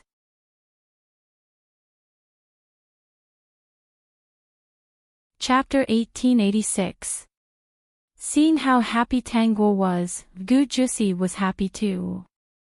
Thinking of the embroidered handkerchief he had secretly hidden, he still did not understand why he had secretly hidden it. Perhaps it was because the embroidered handkerchief was too beautiful and he wanted to keep one for himself. Ninth young master, did you help me find an embroiderer? Gu Jusi looked at Lin Yan, as if to ask if he had done a good job. Lin Yan's scalp went numb and he hurriedly said, Master, I rushed back. The embroiderers' bodies can't withstand the wind and the wind every day, so they took the carriage. They should be able to arrive in a few days. Well done. Gu Jusi did not look at Lin Yan anymore. Instead, he looked directly at Tanguo. He was thinking that he had already instructed Lin Yan to do a perfect job. Did Miss Guo not intend to make some delicious braised food to thank him? Actually, he did not care about the year-end bonus at all. She often ordered braised food for him to eat. Anything was fine. Ever since he ate the braised food she made, he missed it every day. Everything he ate was tasteless. Miss Guo, there's something I want to tell you. I'm sorry. Gu Jusi found an excuse to eat braised food. When I arranged for Lin Yan to go back, I told him that as long as he did a good job, I would ask Miss Guo for some braised food for him. The system laughed. He was the one who wanted to eat. Tanguo thought it was something serious. Why was he beating around the bush? Lin Yan's icy expression was on the verge of collapsing. What did he mean by asking Miss Guo for some braised food because she promised him? Master, can you speak with your conscience? Gu Jusi smiled and looked at Lin Yan, who was full of complaints. When you left, I promised to give you some. Even if I don't care about my face, I still have to fulfill my promise. Master Lin Yan was really shameless. Gu Jusi looked at Tanguo again. Miss Guo, is it inconvenient? I'll give you money. I won't let you lose out. Ninth young master, you must be joking. You're treating me like an outsider when it comes to money. Previously, I promised to make some braised dishes to thank ninth young master and guard Lin after the matter is settled. Tanguo had long known that Gu Jusi was a glutton and was protective of her food. Every time the braised food was sent to him, it would probably end up in his mouth. Looking at Lin Yan's unwillingness, accusation, and finally surrender expression, she was amused. This guy was really a little cute. For the sake of food, he really did not care about anything else. He even cheated his own people. That day, Tanguo put down everything in her hands and went to the city with Tangbai to buy a lot of ingredients. He had bought everything he could. Now that the weather was gradually turning cold, the food would not go bad even if it was left for a day or two. It was fine to make more. In the evening, Gu Jusi watched as Lin Yan and the butler brought the soup to her and measured it with a basin. She immediately beamed with joy. Please thank Miss Guo for me. Gu Jusi took a drumstick and gnawed on it. She did not know how he did it, but he looked so elegant as he gnawed on the drumstick. Lin Yan swallowed his saliva and said, Master, this subordinate has already thanked her 3 times. Master, this thing will spoil after a day or 2 at most. This time, there are 3 basins. It's better to finish them as soon as possible. The butler suggested with a smile. In fact, this thing will only taste good today. Tomorrow, it might not be as good. The day after tomorrow, it might not be as good. Quick female supporting character, calm down. Want to chat with like-minded people, quick female supporting character, calm down.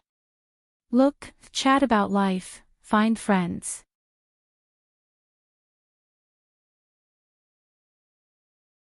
Chapter 1887. Gu Jusi raised his head and glanced at the two of them. Then, he looked at the braised food in the basin and fell into a dilemma. The butler was right, but he still felt a little heartache when he gave them so much at once. Gu Jusi did not say anything and took 2 more bites. In the end, he really could not stand the two of them. He also knew his appetite. He could not finish 3 basins of braised food in 1 or 2 days. He looked at the 3 basins for a while, as if he was making a decision. Although Lin Yan's face was cold, he was so nervous that his whole body was tense. Although his master was a little protective of his food, it was obvious that he could not finish it in 2 days. He could not really only give him 2 braised eggs, right? Although the butler was smiling, his hands hidden in his sleeves were clenched. His little master, there were 3 basins of braised food. What was he hesitating about? His master was good at everything, but he was too protective of his food. He did not seem to be interested in things like gold and silver and casually threw them to them. Just this kind of food was a precious treasure. In the end, Gu Jusi gritted his teeth and gave one of the basins, which did not look so good, to Lin Yan and the butler. Go away and eat. Don't be an eyesore to your young master. Lin Yan and the butler ran out ecstatically. A few days later, 2 plain-colored carriages came to the village. The coachman was a burly man. The people who came out of the carriages were all women between the ages of 20 and 30. After Tang Guo introduced them, the villagers found out that these women were embroiderers she had hired from outside. Before this, Tang Jindo had already built a house with his 2 sons. This house was built according to Tang Guo's idea and was divided into several parts. There was a silkworm room, a dye workshop, an embroidery room, a house for the embroiderers, a kitchen, and other necessary places. From the outside, it did not look like a carved railing or jade building, but it was very spacious inside. There was also a high wall outside to prevent people from casually looking inside. The mulberry trees had gradually grown and there were embroiderers. The villagers knew that Tang Guo's embroidered handkerchief had been auctioned at a sky-high price. They had a lot of hope for this newly established embroidery shop. Because Tang Guo gave the villagers enough money to not let them suffer losses, everyone was willing to work for her. They helped the mulberry trees weeding, raised silkworms, cooked for the embroiderers in the embroidery shop, and so on. The villagers happily did things like that. Most of them were illiterate, and it was a pity that they did not go out with Tang Indo. It could be said that the embroidery shop was not only good for this place, but also for the whole county. The county magistrate even came to visit because of this matter.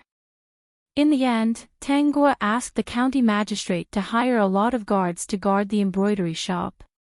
Naturally, he would give the county magistrate some benefits. This county magistrate was a good person. Seeing that Tang Guo didn't cause any trouble and was seriously opening the embroidery shop, he also heard that Tang Guo's embroidered handkerchiefs were famous in the imperial city, so he attached great importance to it and was eager to develop it. The county magistrate's wife also begged him for an embroidered handkerchief. The county magistrate could only thicken his skin and look for Tang Jindo. Tang Guo would certainly be satisfied with this kind of small thing. She embroidered 1 handkerchief herself and asked Tang Bai to embroider several handkerchiefs. The handkerchiefs she embroidered were for the county magistrate's wife, and the handkerchiefs Tang Bai embroidered were for the county magistrate's wife to give away. It was really a waste if she did not use this free advertisement. Sure enough, the county magistrate's wife was very happy to get the handkerchief.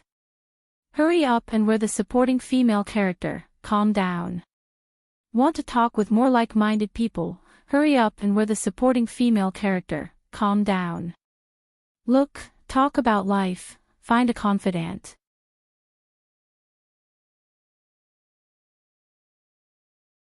Chapter 1888. The county magistrate's wife saw that Tang Guo had sent a lot of handkerchiefs. She heard that they were embroidered by Tang Guo's sister, Tang Bai. Although they looked slightly inferior, they were still treasures that were hard to find outside. She hurriedly took them out and gave them to the wives of officials that she had a good relationship with. In less than 2 days, the door of the embroidery shop had been trampled to the ground. Countless orders could not be received. Now, the wives and daughters of the officials in the county were all talking about Tang Embroidery Shop. They heard that Tang Embroidery Shop did not make cheap handkerchiefs. They did not make handkerchiefs that cost dozens or hundreds of copper coins. The materials used by Tang Embroidery Shop to make handkerchiefs were all silkworms that they raised and embroidered with silk. The sellers would sell the handkerchiefs for at least 20 taels. They did not think that it was expensive at all. Which woman did not love silk? However, a dress made of silk would cost dozens of taels. If the workmanship was exquisite and the embroidery was included, it would cost hundreds of taels. Even for the wives and daughters of the officials, it was already very extravagant to have a dress made of silk. If they could not wear a silk dress, they must have an embroidered handkerchief. At the corner of the embroidered handkerchief, there was a small, Tang, symbol. This was their capital to show off. Tang Indo could not sit still anymore. He wanted to talk to Tang Jindo first. Tang Jindo raised his pipe and said, "These are all done by Guo. The person she is working with is still the 9th young master. You should talk to Guo about this. That girl is very capable. I don't know much about these things." Tang Jindo was speaking the truth. He had expected Tang Yin to come to him. "Okay, I'll talk to Guo. Tang Indo smiled. "Big brother, Guo is really amazing. If only she was my daughter, how good would that be?" His business acumen was amazing. How could such a smart girl not be his daughter? Tang Indo felt a little regretful. Although his Chang was smart, she was not as good as Guo when it came to business. Look at this girl. She was usually quiet, but when she did something, she was so aggressive. How long had it been? He had only been out for a few months. The family Tang village had changed too much. Tang Guo wasn't surprised that Tang Indo found her. Tang Guo wasn't surprised at all. Second uncle, although we're all family, even blood brothers have to settle accounts clearly. However, whatever goods you want, I can give you priority. Tang Indo was overjoyed when he heard this. Guo is really capable. I think so too. Don't worry. After all, we're a family. Second uncle won't interfere in this county. Second uncle will sell these toys elsewhere. Tang Guo was amused. Second uncle, you can sell it anywhere. No matter what price you sell it at, people will buy it. That's second uncle's ability. Tang Indo looked at Tang Guo and couldn't help but feel regret. How good would it be if she was his daughter? If the father and daughter worked together, they might even become the richest man in the world. In the end, Tang Indo and Tang Guo signed the contract and left with smiles on their faces. Su Machin naturally knew about such a big commotion. This time, Tang Guo really caught his eye. She caught his eye because the embroidery shop was very profitable. If he could take the embroidery shop for himself, he could use it as a backing. He could even set up a secret force here. Who would have thought of that? Su Machin's attitude changed. He often followed Tang Chang to Tang Guo's place. It was as if he was trying to attract Tang Guo's attention. However, Tang Guo couldn't see him at all. Quick, we're the supporting female lead. Calm down. Want to chat with more like-minded people? Quick, we're the supporting female lead. Calm down. Look, talk about life. Find a confidant.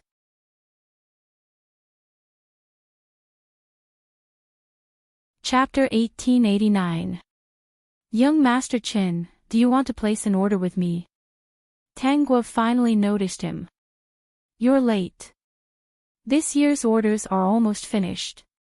We only have so many embroiderers here. If we take more orders, I'm afraid we won't be able to handle it." Su Machin smiled. "Is that so? That's a pity." He was thinking, how could he take the embroidery house for himself? The embroidery house could develop to this extent in such a short period of time because of this village girl called Tangwa. After his investigation, he found out that Tangwa was in charge of the embroidery house. Most of the things had to go through him.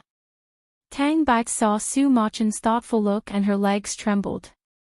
She was too familiar with Su Machin's expression. He was definitely thinking of something bad. Now that he came here every day, it was most likely because he had designs on the embroidery house. What should she do?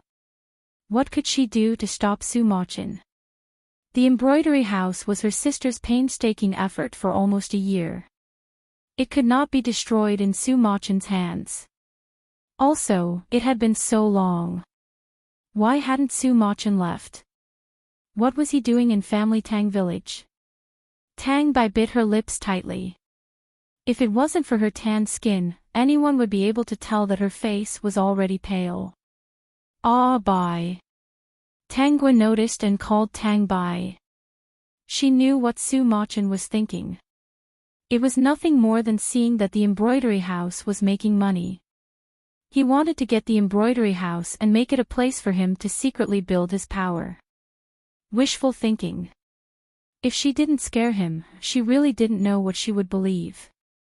Tang Bai heard Tangwa call her and tried hard to maintain her expression. She pretended that she didn't know anything and tried hard to control her trembling body. "Sister, why did you call me? I can't leave here. Help me ask young Master Zhou to come over." Tang Bai didn't understand and frowned. Why would her sister ask young Master Zhou to come over? But now she really wanted to go out of the embroidery house. She responded and quickly ran out. When Gu Jisi heard that Tang Guo was looking for him, Tang Bai didn't say anything. He didn't refuse at all and immediately agreed to go. Tang Bai realized that Gu Jisi was painting.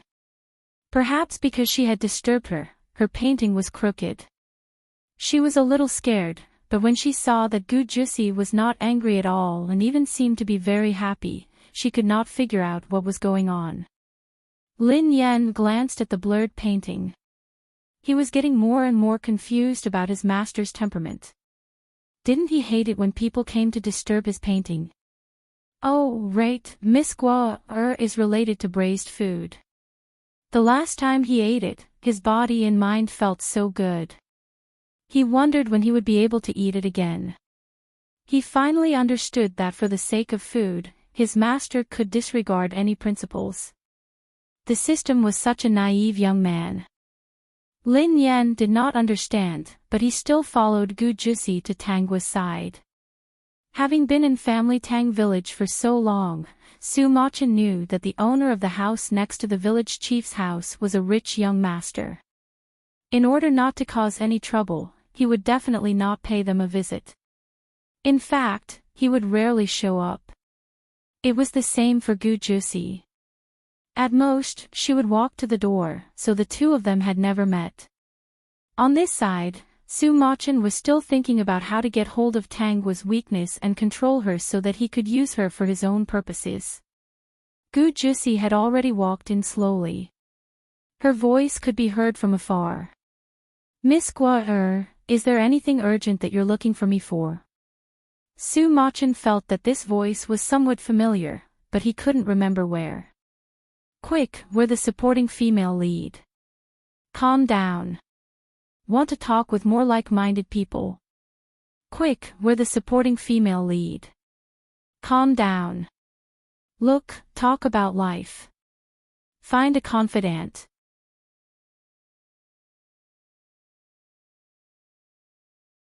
Chapter 1890. Although it sounded a little familiar, Su Machin didn't think much of it. He had been in the Family Tang Village for almost a year. Perhaps he had heard her voice by chance, or perhaps there were two similar voices. He continued to stare at the embroidered handkerchief somewhere and fell into deep thought. He had already received news from the capital. Now, the embroidered handkerchiefs of the Tang embroidery shop were divided into many grades. The highest grade was a double-sided embroidered handkerchief. One side was marked as Tang, and the other side was marked as Gua. Such a mark represented the founder of the Tang embroidery shop. Now, Tang Gua's embroidered handkerchiefs were priceless. There was a price but no market. In just a year, it had become to such an extent. He didn't expect it. In the future, even if Tang Gua didn't spend a single needle or thread, she could sit and count money. Now that the Marquis's mansion was harmed, as soon as he appeared, he might be hunted down and framed. Back then, the shops on the surface had been closed down. There weren't many who had survived in the dark. What he wanted to do required a lot of money. If he had this embroidery shop, he could solve half of the problem. Miss Gua, why did you ask me to come? Gu Jusi had already entered the house. Could it be that you made something delicious? From the beginning, he was thin-skinned and embarrassed. Now, Gu Jusi's face had become much thicker. When he met Tang Gua, he praised her skills, embroidery, and braised food. He even said that he missed her very much. For the sake of food, he really didn't care about his face. He didn't know if it was because of these words that Tang Gua was happy with his praise. Gu Jusi could really coax a lot of braised food to eat. Not only braised food, but also all kinds of pastries. If it weren't for the difference between men and women, he really wanted to stay at the village head's house and not leave. Tang Bai looked at Gu Jusi's shameless appearance and was very angry. This young Master Zhou was really becoming more and more unrestrained these days. He used to be such a noble young master, but now, in order to eat the food made by her sister, he was shameless and learned to talk nonsense. No matter what her sister did, he had to praise her. He knew that the system would collapse no matter how cold his character setting was. It was only a matter of time. In front of the host, this guy had no face. I was planning on making some food to reward young Master Zhou. I couldn't leave, so I asked young Master Zhou to come over and see what you wanted to eat. Tang Gua raised her head and looked at Gu Jusi with a smile. A beautiful smile suddenly appeared in front of Gu Jusi's eyes. His mind was originally filled with food, but when he stared at that good-looking face, he couldn't take his eyes off it. For a moment, he thought that if he could wake up and see this face, he would give up a lot of delicious food. This thought only flashed through his mind for a moment. When he came back to his senses, his ears were still a little red. He coughed softly and said, "I love everything that Miss Guo makes." He tried his best to cover up his gaffe and looked elsewhere, just in time to see Su Machin staring somewhere with a calculating face. All the embarrassment was gone, and the smile on his face disappeared. Su Machin. Su Machin was suddenly stared at by a cold gaze. He looked up instinctively. When he saw Gu Jusi, he was so shocked that he almost took 2 steps back. He even wanted to kneel on the ground. When he saw the warning in Gu Jusi's eyes, his back was covered in cold sweat. He didn't dare to move. Gu Jusi glanced at him coldly, then turned to look at Tang Gua. He bent down slightly with a smile on his face. They were very close to each other. "Miss Gua, what do you want to eat?" Gu Jusi smiled and said, "Yes." "Then what do you want to eat?" Tang Gua asked. Gu Jusi smiled. "I want to eat everything you make." "Miss Gua, can I?" System. Why is he suddenly so flirtatious? Su Machin naturally heard it. When he saw Gu Jusi looking at Tang Gua so intently, all the bad ideas from before disappeared.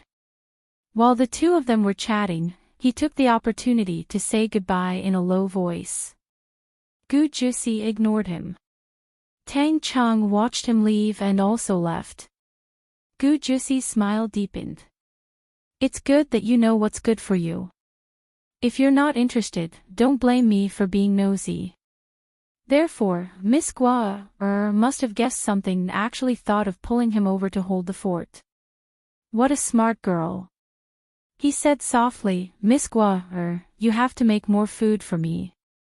I don't want anything, just food. Is the system acting coquettishly or what? Gu Jusi, are you sure you don't want anything other than food?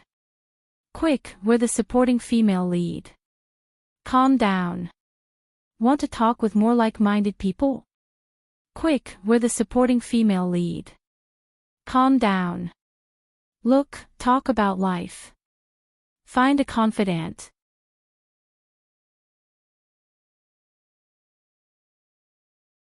Chapter 1891.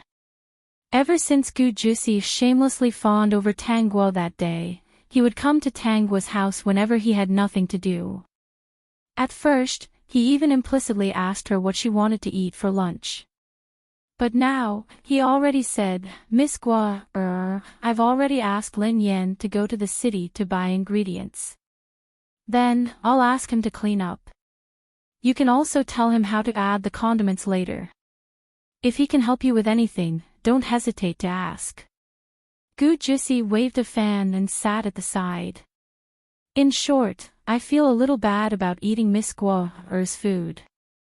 So, if there's any rough work, heavy work, or tiring work, just ask Lin Yan to do it. Lin Yan, who was rushing to the city to buy ingredients, worked hard all his life for who in the end. His master was really too shameless. Su Machin never stepped into Tang Guo's house again. Tang Bai heaved a sigh of relief in her heart.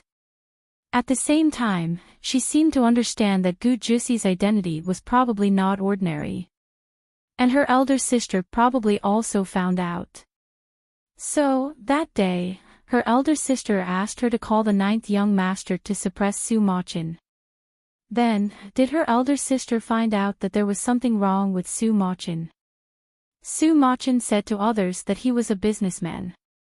But what kind of businessman would stay in the family Tang village for almost a year and not leave? If he was a businessman, he would have left long ago.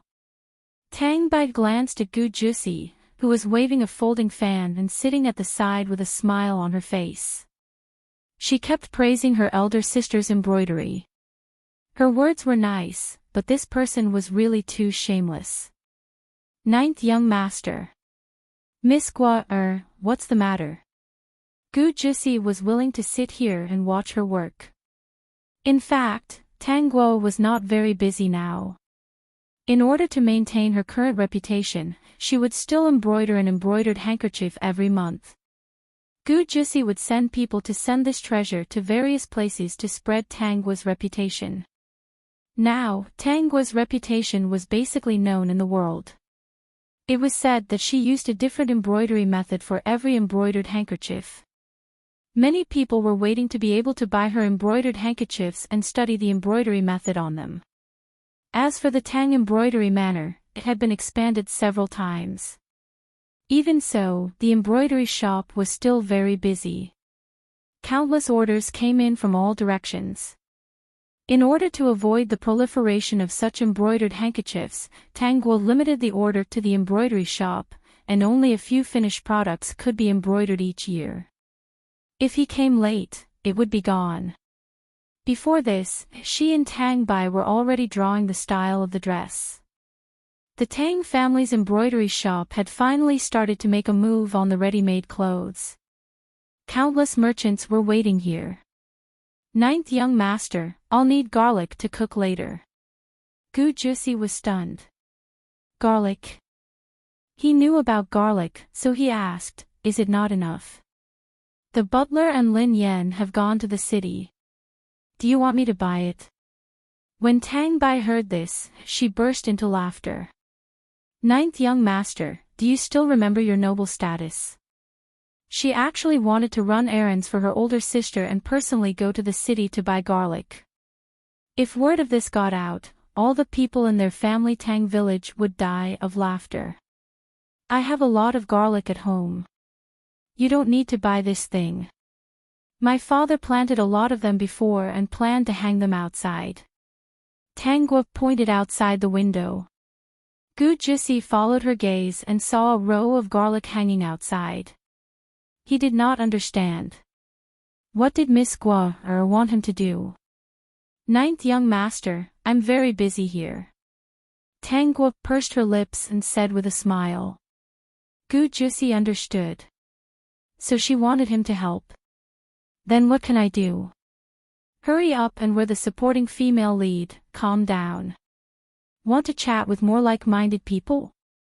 Hurry up and we're the supporting female lead, calm down. Look, talk about life, find a confidant.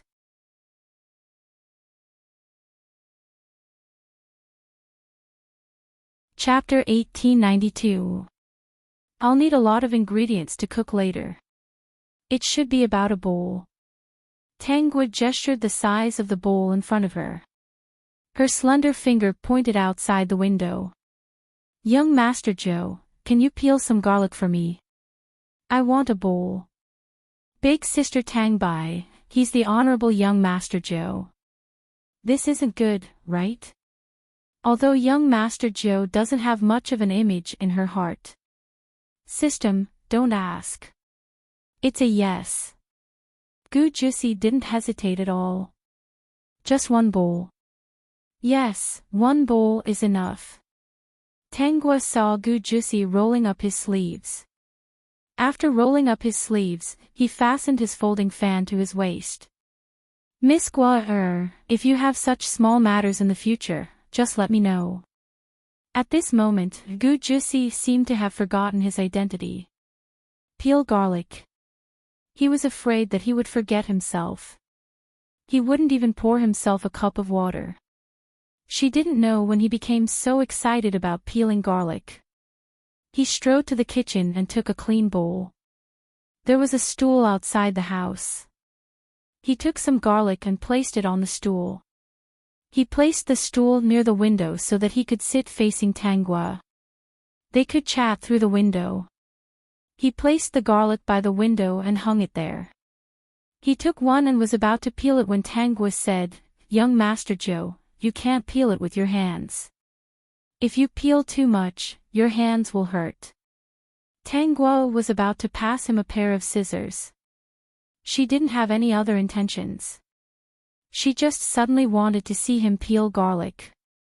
Seeing that he didn't reject it at all and was so happy, she was in a good mood. Peeling garlic was fine. He couldn't hurt his hands because of it. Gu Jisi was stunned. He didn't take the scissors. Instead, he lifted his robe and took out a BS from beside his boots. I'll use this. The BS was embedded with a few beautiful rubies. When the BS was unsheathed, it shone with a cold light. The system felt that if those garlic heads had consciousness, they would probably peel off their own shells when they saw such a BS. It was too scary, wasn't it? Gu Jisi saw that Tang Guo was looking at him. He looked at the garlic and then at the BS in his hand. He asked, Is there a problem? Ninth young master, have you ever killed anyone with your BS before? If you have cut someone and seen blood, you can't use it. You can't use it. Gu Jisi was speechless. Tang Bai was speechless. System Gu Jisi snapped out of her daze and hurriedly said, It hasn't. It's never been its turn to make a move. Oh, ninth young master, I'll leave you to it. Tang Guo smiled. Thank you, ninth young master. It's nothing. It's just a small matter. Since he came to Miss Guo's place every day, he couldn't possibly eat for free. I earned it with my own hard work, so I feel comfortable eating it. Tang Bai was at a loss for words. This man was shameless. She was really worried that this kind of good-looking and shameless man would sooner or later cheat her sister away. When the butler and Lin Yen came back with the ingredients, they saw their master sitting under the window outside Tangua's house. He had a smile on his face as he peeled garlic with a ruby-studded BS. The two of them thought that they had seen wrongly. When they came closer, they saw a large bowl of garlic. The small, snow-white cloves were lying there neatly. Lin Yen couldn't control the corners of his eyes. The butler couldn't hold back his smile and hurriedly ran over. Hurry up, and we're the supporting female lead. Calm down. Want to chat with more like-minded people? Hurry up, and we're the supporting female lead. Calm down. Look, talk about life. Find a confidant.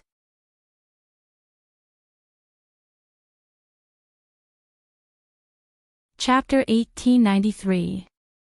"Io, master, what are you doing? Let this old servant do the work of peeling garlic."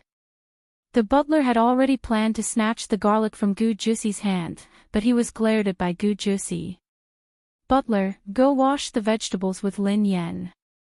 He raised his head and said to Lin Yen, "Cut the vegetables according to Miss Guo's instructions." "Master, I'll peel the garlic," the butler said. Gu Jussi waved his hand and said seriously, "There's no need. This is the task Miss Guo gave me. I don't feel comfortable coming here to eat for free every day. I'm happy to be able to do something for Miss Guo. Peeling the garlic is not a troublesome task. I can do it." The butler stared blankly at Gu Jussi, who was still so happy with her work. He knew that he could not persuade him. He looked up and glanced at Tangua, who was smiling and talking to Gu Jussi from time to time. He wiped his sweat and walked towards Lin Yen with his hands behind his back.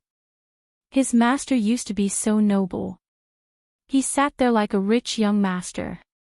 He witnessed how his master fell step by step. Now, he could sit under the window and peel garlic while chatting with a girl. He even looked so happy. Look at how he rolled up his sleeves and put a folding fan on his waist. He did not care about his image at all. The butler was worried.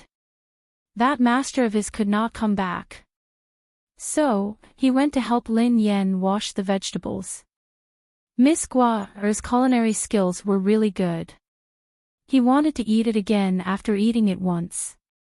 He could not stop at all. To be honest, it was really worth it to be able to eat such delicious food just by doing some work. He could understand his master's choice.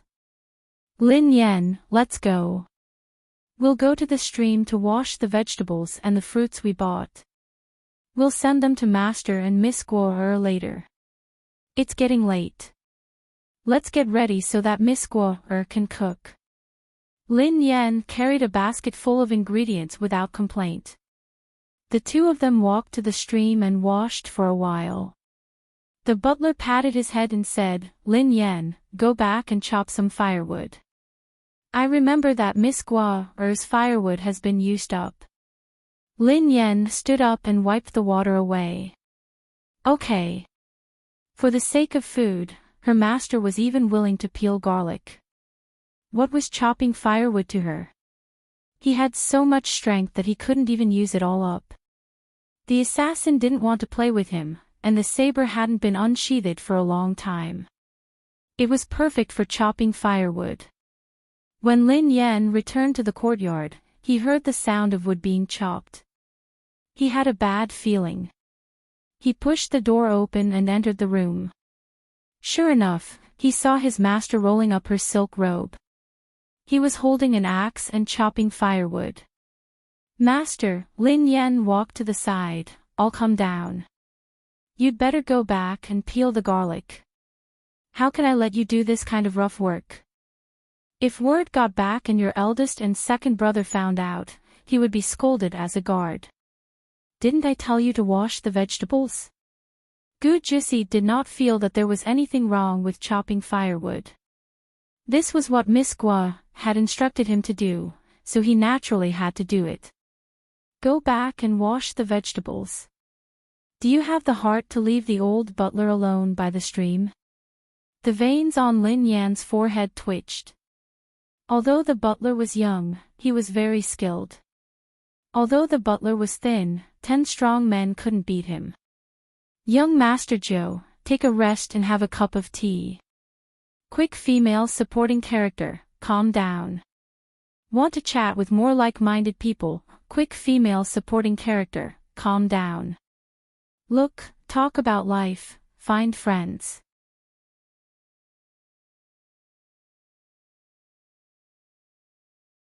Chapter 1894. Tangguo walked to Gu Jusi with a teacup in her hand. Lin Yan looked at his master who was drinking tea with a smile on his face as if he was drinking something delicious. Look at his rolled-up robe and sleeves, holding a rough teacup and drinking tea. Isn't this something that can be bought with a few copper coins in the city? Is it that good? I was a little thirsty earlier, but after drinking Miss Guo's tea, I'm not thirsty anymore. Gu Jusi returned the teacup. Now, he could chop a pile of firewood. To be honest, why didn't he know that chopping firewood was so interesting?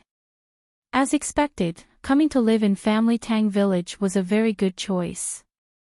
No one would disturb him. It was quiet and he could experience the joy of peeling garlic and chopping firewood. Young Master Joe, you chop first. I'll bring you another bowl later. If you're thirsty, you can call me. Tangguo smiled and looked at the firewood on the ground. Young Master Joe is amazing. You chopped so much in such a short time. Lin Yan glanced at it. If he were here, he would chop even more. Master, in the end, had never done this kind of work before. Forget it. If Master likes to chop firewood, then chop firewood. It'll be fine after the novelty wears off. When Lin Yan turned and walked out of the courtyard, he heard Gu Jusi's voice behind him. Miss Guo, you flatter me. This is nothing. If necessary, I can chop faster. There's no hurry. Young Master Joe, you can chop slowly. Then I'll chop more for you. It'll burn longer. Lin Yan thought that his master was sick. When the housekeeper saw Lin Yan return, he was puzzled. Why are you back? Someone is chopping firewood, Lin Yan replied. Who is it? Did the village head and his 2 sons come back? No, Lin Yan said gloomily. When I went back, I happened to see Master chopping firewood with a smile on his face. He probably thought that chopping firewood was interesting and fun. I haven't seen Master so interested in anything for a long time. The housekeeper was shocked. His master was chopping firewood after peeling garlic. Housekeeper, don't worry. Master probably thinks it's something new. Housekeeper, chopping firewood is fun. Tang Bai, who was sitting in her room embroidering, didn't know how to describe her feelings. Her sister was so powerful that she could make the 9th young master chop firewood. This was a character that even Su Machin was afraid of. Since that day, Su Machin had not appeared here. He must be afraid of young Master Joe. Rebirth had changed too many things.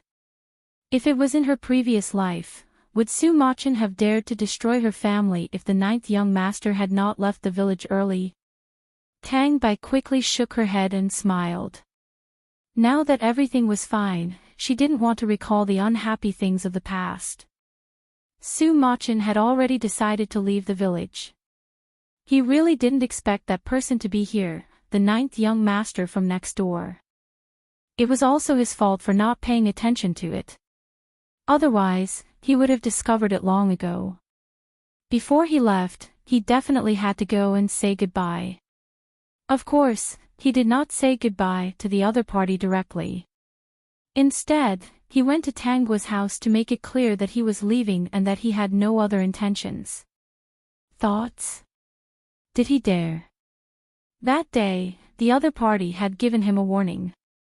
If he had any other thoughts, he could forget about leaving this village. As for the other party, he wasn't the type to meddle in other people's business. As long as he didn't cause trouble here, his news shouldn't be spread. It was Tang Chang who accompanied Su Machin. She already knew that Su Machin was preparing to leave. Hearing this news, she was a little happy. Quick, female supporting character, calm down, want to chat with more like-minded people. Quick, female supporting character, calm down, look, talk about life, find confidence.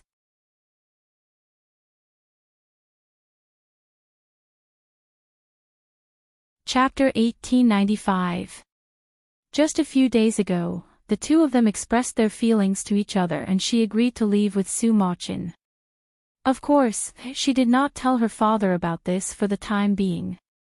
Her father had just taken a batch of goods out and did not know when he would return. It would probably be a month later at the earliest. If her father did not return in 2 days, she could only leave a letter and leave with Su Machin. She did not have much feelings for this family. Her father only cared about business, just like her parents in the past. Fortunately, she had her own hobbies and pursuits. Her parents provided for her, so she did not have much of an opinion. Now that she was here, she could be considered to be taking refuge for Tang Jindo's family. It would be best if Su Machin left. After all, Tang Bai was still here.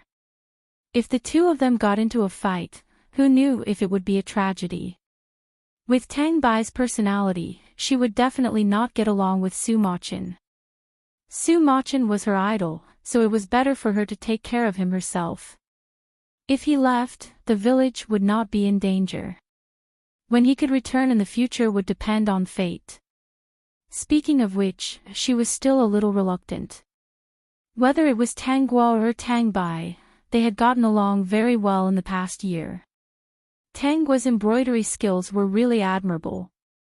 She only hated that she did not have enough money. Tang Bai was also a gentle girl. She was different from what she saw in the books. After interacting with her, she really liked this cousin of hers. But they were ultimately not the same kind of people. She had probably transmigrated here to accompany her idol. She had to leave. Su Machin brought Tang Chang into the courtyard. When they heard the sound of chopping wood, they all thought that it was Lin Yan. They did not expect that the person chopping wood after walking in was actually the 9th young master. Tang Chang did not have much of a reaction. She lived in a world where everyone was equal and did not care much about status and class. Su Machin was different. That person was actually chopping wood here. While he was stunned, Tang Guo poured tea for Gu Jusi. Seeing Gu Jusi put down the axe and enjoy the tea with a smile, Su Machin was a little unable to accept it. Did this Tang Guo not know that the other party was of noble status? How could she let him chop wood? However, Gu Jusi's willing expression made him speechless. Su Machin took a deep breath and walked over. He only dared to nod at Gu Jusi, whose robe and sleeves were rolled up.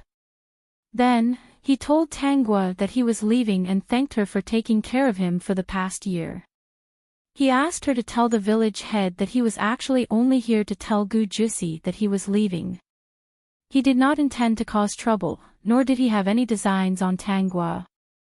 He told the other party not to hold a grudge. He promised to leave this place obediently and would not bring any danger to the village. If this person bore a grudge against him, he wouldn't be able to walk out of this village. Then take care, young Master Chin. Tang Guo said.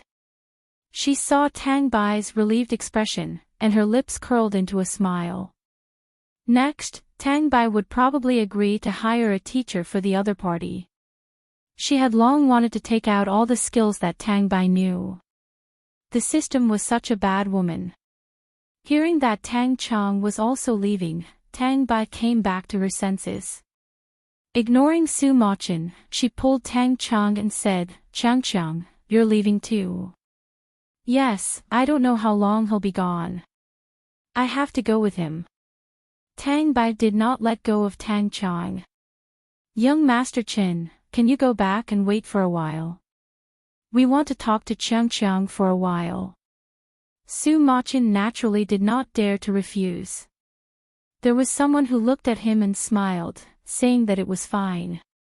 Chiang Chiang, calm down. Want to talk with more like-minded people? Chiang Chiang, calm down. Look, talk about life. Find a confidant.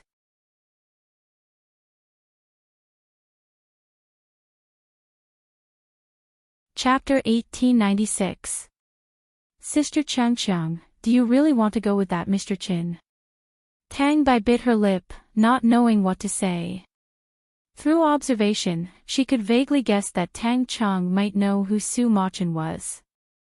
Sometimes, she would look at her with a strange look. She had to guess that she might know about her entanglement with Su Machin. Su Machin's existence was known by the whole village. She had to suspect that Tang Chong did it on purpose to avoid being exterminated. Tang Chong was a careless person and did not realize that she had been reborn. She did not intend to expose this. She just did not understand why Tang Chong would choose to go with Su Machin if she knew about the past. Tang Chong smiled and said, "Of course I'll go with him. I've already decided." If she did not go with him, she would not be able to see him in the future. Their identities were worlds apart. If she did not go with him this time, she would not have a chance in the future.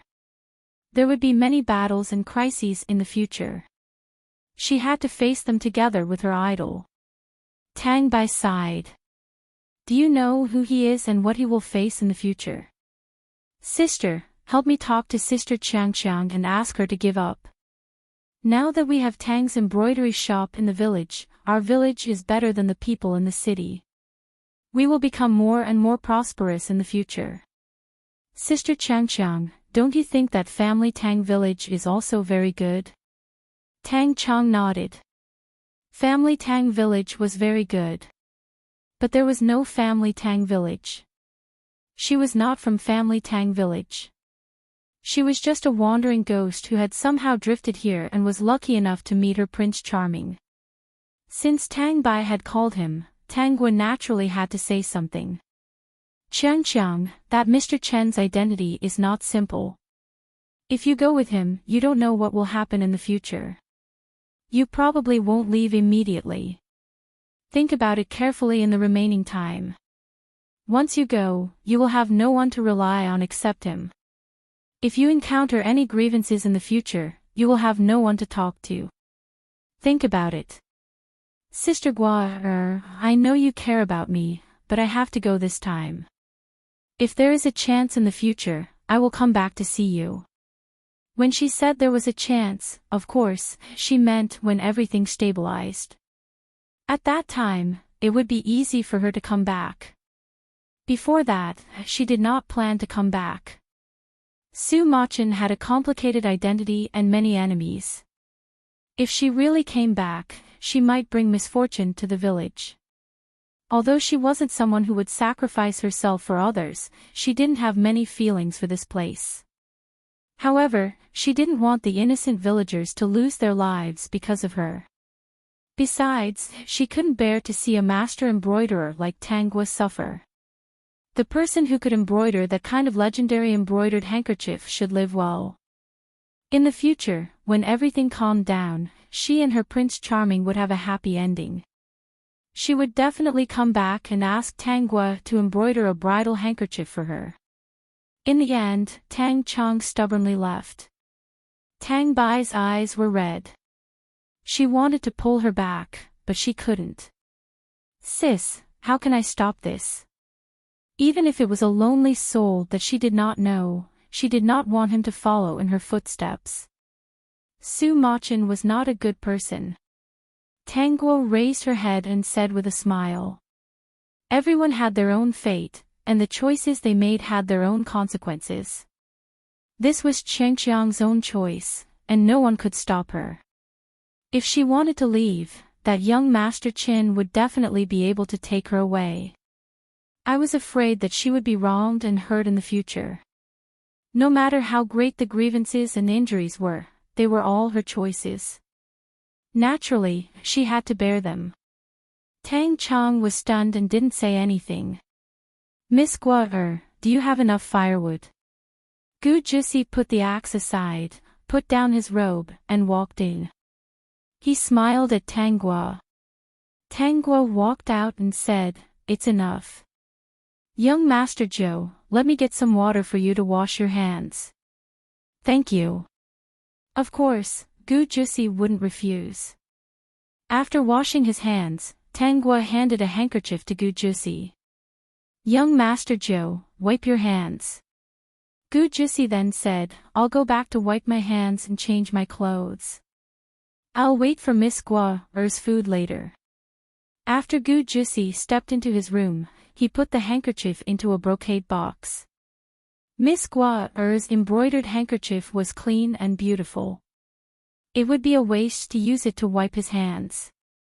X767E, and X9540, and X4E00, and X4E0B, and X201C, quick crossover, female supporting character, calm down, and X722A, and X4E66, and X5C4B, and X201D, and X6700, and X65B0, and X7AE0, and X8282, and X7B2C, and X4E00, and X65F6, and X95F4, and X514D, and X8D39, and X9605, and X8BFB, and X3002, and X3002, the peak.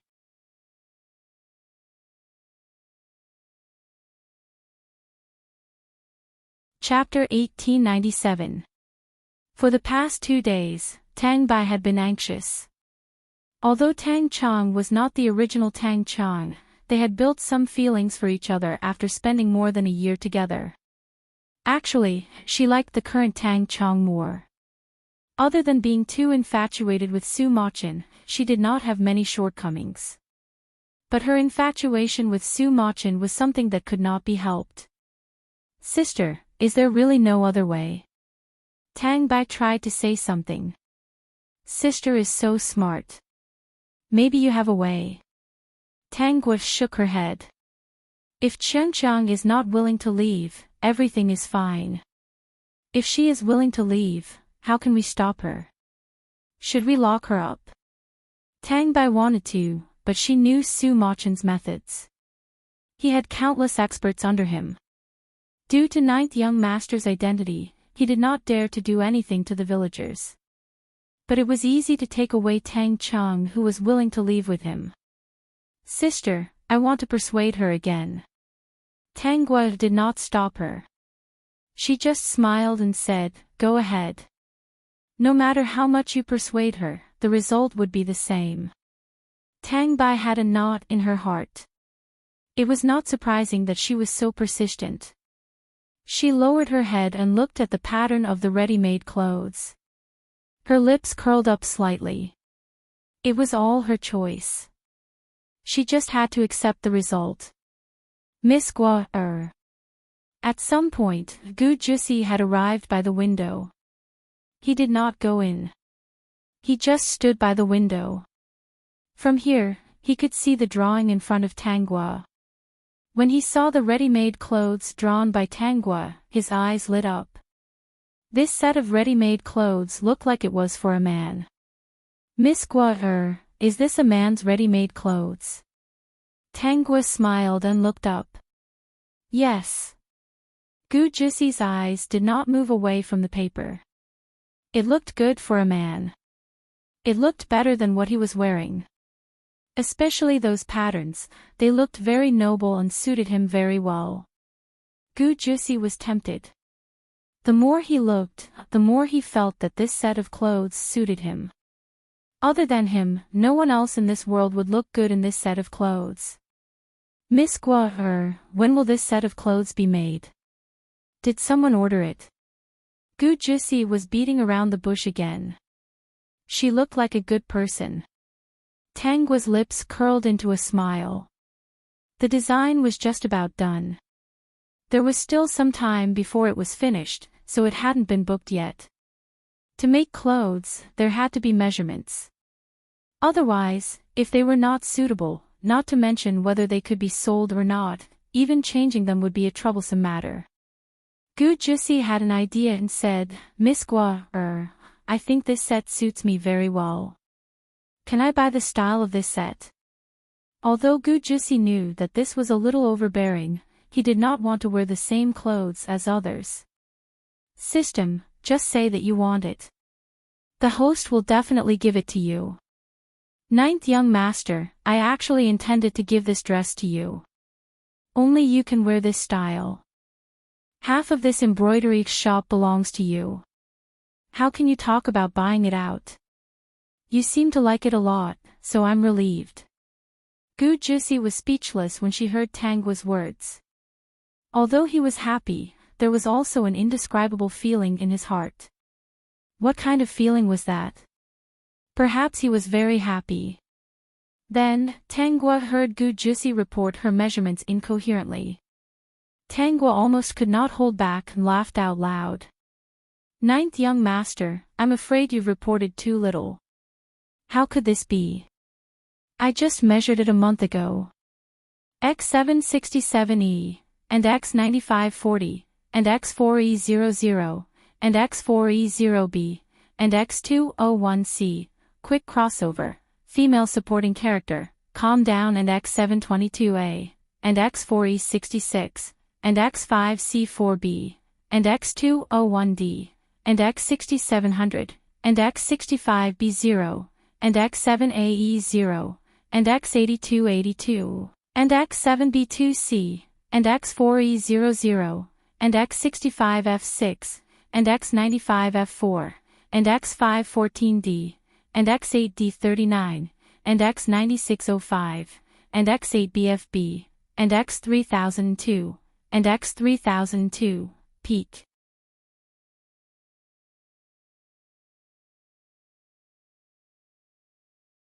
Chapter 1898. Ninth young master, haven't you realized that you've grown taller? Tangua glanced at Gu Jusi's clothes. Look at it yourself, isn't it? Gu Jusi lowered her head. When she looked, she realized that the hem of her clothes was indeed a little shorter. No wonder he felt that something was strange these 2 days. It turned out that the clothes had become smaller. He usually made new clothes once a month. He had not had the time to make them this month, so he naturally did not have the time to take measurements. At his age, he was indeed growing faster. Miss Gua's eyes were really sharp. Tangua looked at him with a smile. Then, "Ninth young master, come in." "What are you doing?" Gu Jusi asked subconsciously. "Why don't I go back and ask the butler to take my measurements before coming over?" He glanced at the ready-made clothes on the paper. "Let's agree that this belongs to me. System, don't worry. If it's not for you, there are so many embroiderers in the embroidery shop. All of them are skilled. Would the host need to do it personally?" Just as Gu Jusi was about to turn around, Tangua hurriedly stopped him. "Ninth young master, why do you have to go so far? I make clothes. Why do you have to go back and ask the old butler to take your measurements? Isn't it more convenient to take your measurements here?" Gu Jusi, who was about to turn around and leave, froze for a moment. His ears turned red. Miss Gua was a woman, although he did not mind. But taking his measurements, wasn't that very intimate? Gu Jusi did not speak for a moment. His mind was in a mess. Tangua wrapped her arms around his waist and looked up at him. She looked like she was taking his measurements. Not only were his ears red, but his face was also a little red. Why was he thinking about such strange things? But when he thought about these strange scenes, he could not move his feet. "Ninth young master, come in quickly." The style of the clothes has been drawn. Once the measurements are taken, I can start making the clothes for you. Hearing Tangua's curse-like voice, Gu Jussi's legs did not listen to him. He walked uncontrollably into the room. When he walked in front of Tangua, he realized what he had done. The slight redness on his face faded, but his ears were still red. Not only were they red, but they were also hot. Standing like this, he could smell the fragrance of her body. This sweet and refreshing aroma made him feel dizzy. Ninth young master raised his arm. Gu Jussi's brain lost its ability to think. She listened to Tangua and raised her arm. In an instant, he felt someone hugging him. He looked down. This was not good. Why didn't Miss Gua find a servant to measure his size? There was a difference between men and women. He glanced around the room. It seemed that there were only him and Gua in the room. He let out a long sigh. The fact that there was no one else here should have affected Miss Gua's reputation, right? Just as she thought that, the door was pushed open. Before Tangua could react, Gu Jussi's body stiffened. Tangua was a little amused. It was just a measurement. What was there to be nervous about? System, don't be shy, I'm trying my best to be cute. Who else could it be? It was all for you. Who asked him to always express that he liked cute people and praise them for being cute? If she wasn't cute anymore and didn't want him anymore, who could he cry to? Sister Gua is all by not here. Lin Xinxin shouted as she pushed the door open. Her gaze swept past Tang Bai's position and finally landed on Gu Jussi and Tangua. Where did Abai go? X767E, and X9540, and X4E00, and X4E0B, and X201C, quick crossover, female supporting character, calm down, and X722A, and X4E66, and X5C4B, and X201D, and X6700, and X65B0, and X7AE0, and X8282, and X7B2C, and X4E00, and X65F6, and X95F4, and X514D, and X8D39, and X9605, and X8BFB, and X3002, and X3002, peak.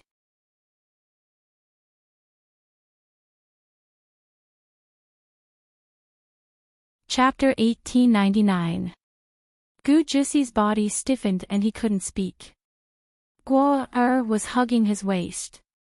Actually, he wanted to tell Lin Xinxin that things weren't like what she saw. But an explanation was a cover-up. If he tried his best to explain, she might think he was hiding something. It was fine if Tang Bai saw them. However, a girl from the village whom he was not familiar with saw him. He didn't know what she would think of Gua.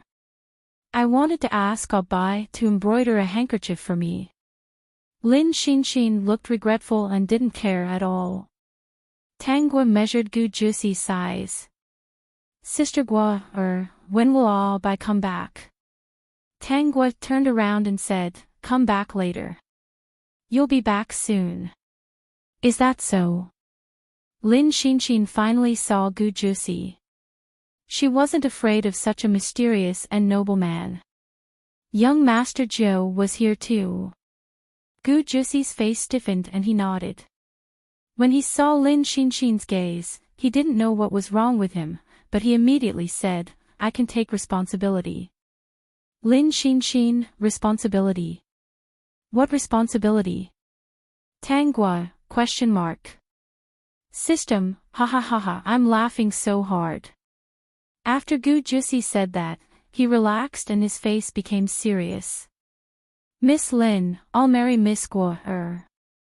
Please don't say anything bad about her in the village. Lin Xinxin, what bad things will she say about Gua? Who in the village isn't afraid of Gua? Even the king of the children would shiver for a long time after hearing Sister Gua Guo-er's gentle words. Would she dare to say anything bad about Guo-er? Guo-er was the hope of everyone in the family Tang village. Their lives were good, but they weren't as prosperous as they were now.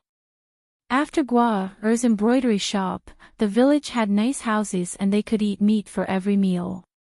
Sister Guo-er was someone that everyone respected. If anyone dared to speak ill of her, the villagers would tear that person's mouth apart. Lin Xinxin reacted quickly.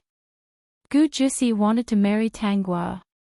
She frowned. Young Master Zhou, our Guo-er won't marry. She's only looking for a son-in-law. System, ha ha ha ha. Sister Guo-er, didn't you say that you want to find a good-looking and obedient husband after you become a millionaire? Why did ninth young master say that he wanted to marry you? Tang Guo pursed her lips and smiled, not knowing how to explain.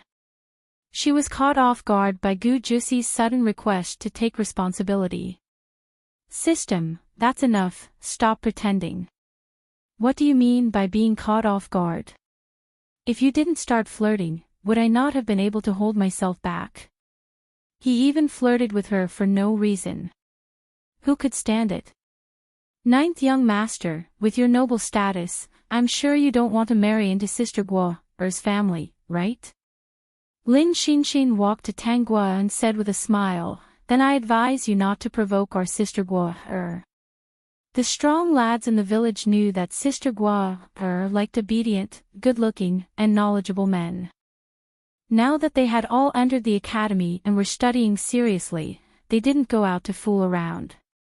There were simply too many people who wanted to marry into Sis Guo-er's family.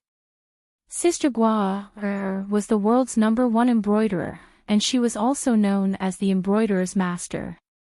Even if ninth young master had a noble status, he couldn't force Sister Guo-er to marry him. Our family Tang village's people weren't to be trifled with. Ninth young master couldn't force people against their will. Originally, Gu Jusi said that he wanted to take responsibility and marry Tang Guo because he was afraid that someone would use this to tarnish her reputation.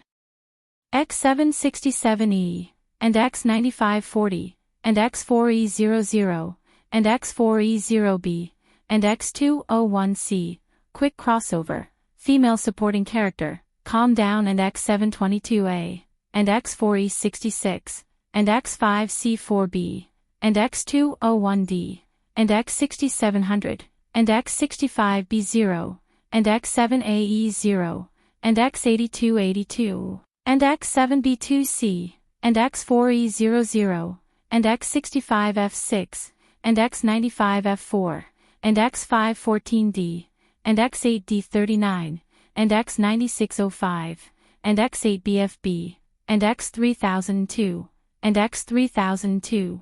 Peak.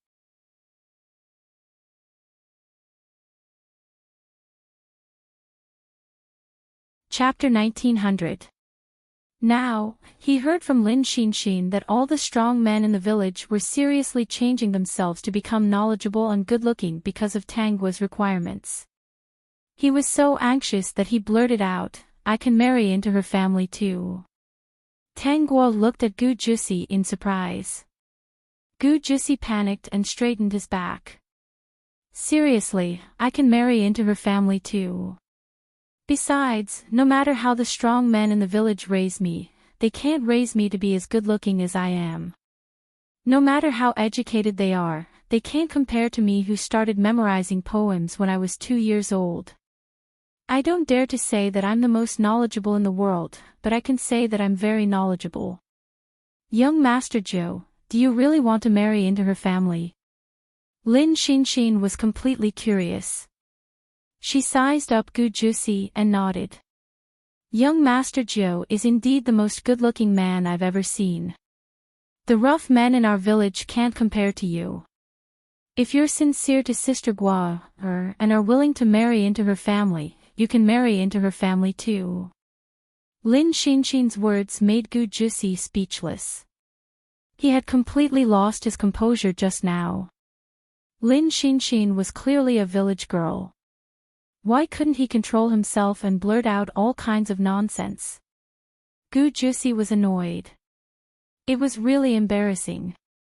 Tang Guo glanced at him and said to Lin Xinxin, Xinxin, don't make fun of young Master Zhou. Just treat it as a joke. Sister Guo, young Master Zhou is actually not bad. Lin Xinxin added, if you don't like him, then forget it. Sister Guo, is so outstanding.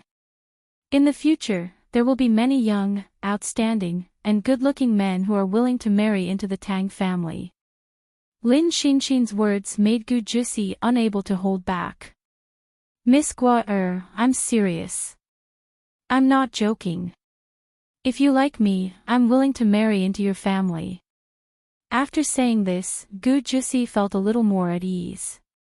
He looked at Tang Guo eagerly. Thinking about it carefully, it was not bad to marry into her family. He liked coming to her place and was willing to look at her every day.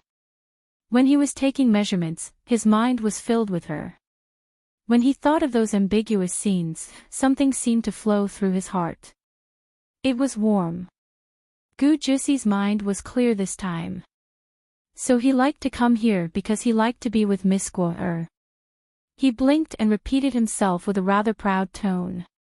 Miss Guo, do you want to consider it? There aren't many people in the world who look like me anymore. System, this scene really changed very quickly. From being shy to being shameless, it was only a step away. Sister Guo, I'll leave first. I'll look for Ah Bai later. Although Lin Xinxin wanted to watch the show, she still had things to do. As for whether Gu Jusi would marry into Tang Guo's family, they would find out in the future. Moreover, it wasn't appropriate for her to be here in this situation. She secretly believed that Gu Jusi was a man worthy of her sister Guo. She had to go back and tell the others about this. As Xinxin said, I have another request. Tang Guo looked up with a smile. Not only did she have to be pretty, but she also had to be obedient. Gu Jusi's ears were red. For a moment, she did not know what to say. It was too shameful for a grown man to talk about being obedient. Xinxin was more talkative. She liked to talk about new things with the villagers. Tang Guo suddenly changed the topic, but young Master Zhou did not have to worry. X767E, and X9540, and X4E00, and X4E0B, and X201C, quick crossover, female supporting character, calm down, and X722A, and X4E66, and X5C4B, and X201D, and X6700, and X65B0, and X7AE0, and X8282, and X7B2C, and X4E00, and X65F6, and X95F4, and X514D, and X8D39, and X9605, and X8BFB, and X3002, and X3002, the peak.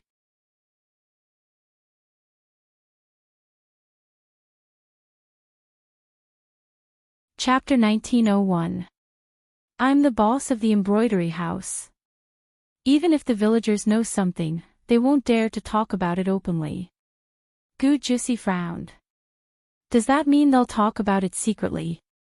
Miss Guo, young Master Zhou, you don't have to worry. Tang Guo was already memorizing Gu Jusi's measurements.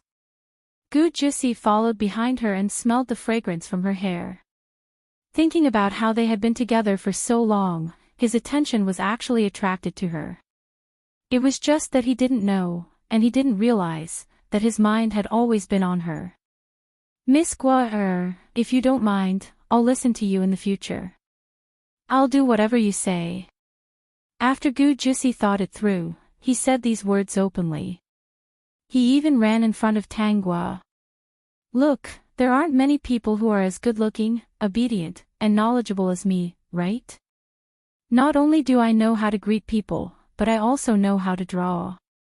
I'm a man, so I know what kind of clothes those noble young masters like. I can draw for you. As for the big embroidery house, I'll marry into your family. The entire embroidery house will be yours. My family is rich, right? I'll let you keep my share. He turned around and asked his second brother for more precious items. Whether it was tributes, houses, or good things from the western region. Let him choose first before distributing them to others. Young Master Joe, you have a noble status. Will your family agree? Gu Jusi was delighted. As long as Miss Guo likes them, I'll persuade my family. Even if they don't want to, they can't do anything about it. But Miss Guo, don't worry. I don't think they have a reason to disagree. His eldest brother and second brother were worried sick about his marriage. They kept sending him all kinds of portraits of noble ladies in the capital. He was not interested at all. He didn't even look at them. He had the butler burn them as firewood. Last year, he was really annoyed. He sent a message back.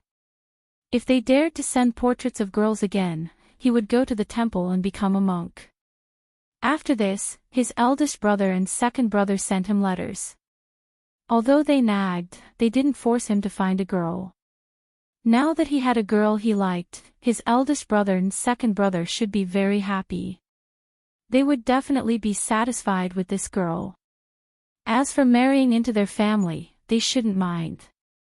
It was better than being a monk.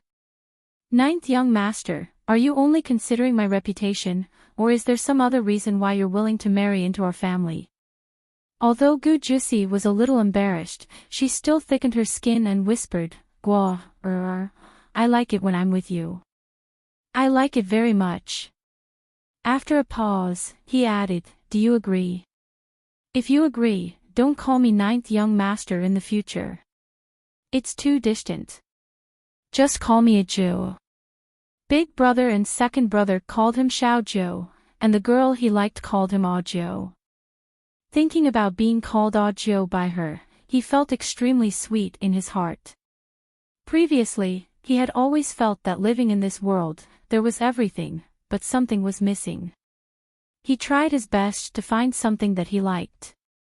He liked to stay in a corner to paint and enjoy the silence. He liked to eat delicious food, which would satisfy his lips and teeth. The delicious taste of food could fill up the empty space in his heart. For the time being, he could stop thinking about what was missing in his life. Now he was satisfied. What he lacked in his life was a girl who could call him Ajo. X767E, and X9540, and X4E00, and X4E0B, and X201C, quick crossover, female supporting character, calm down, and X722A, and X4E66, and X5C4B, and X201D, and X6700, and X65B0, and X7AE0, and X8282, and X7B2C, and X4E00, and X65F6, and X95F4, and X514D, and X8D39, and X9605, and X8BFB, and X3002, and X3002, the peak.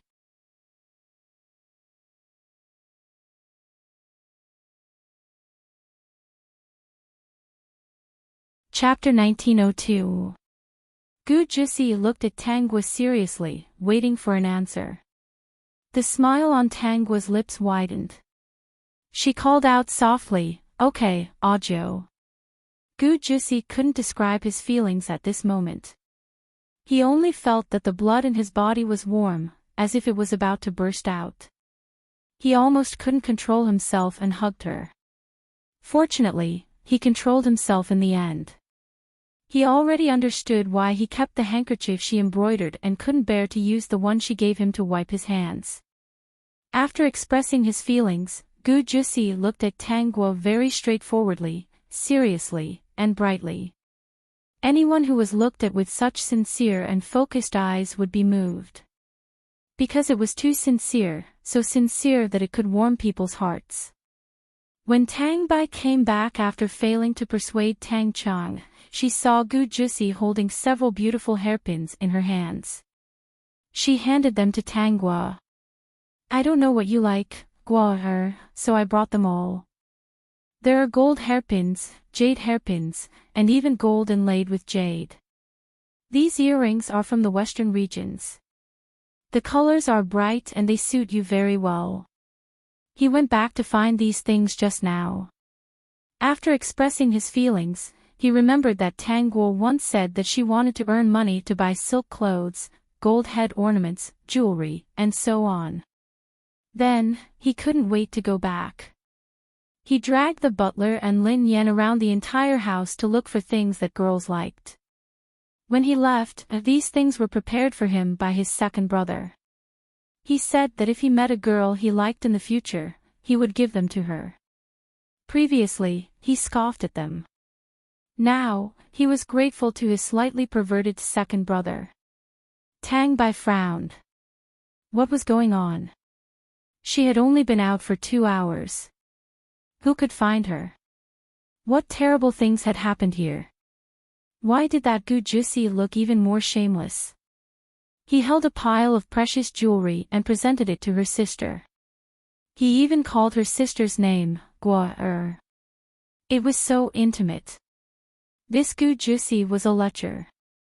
Tang Bai walked over and frowned at Gu Jusi. Young Master Zhou, it's not very appropriate for you to give these to my sister. Men and women were different. If word got out, it would be misunderstood and affect her sister's reputation. It was best if he got out of here quickly. He actually dared to covet her sister.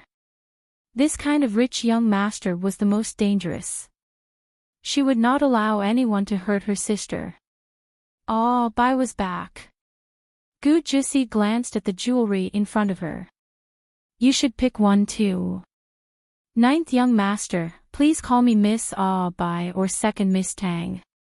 A very serious Tang Bai.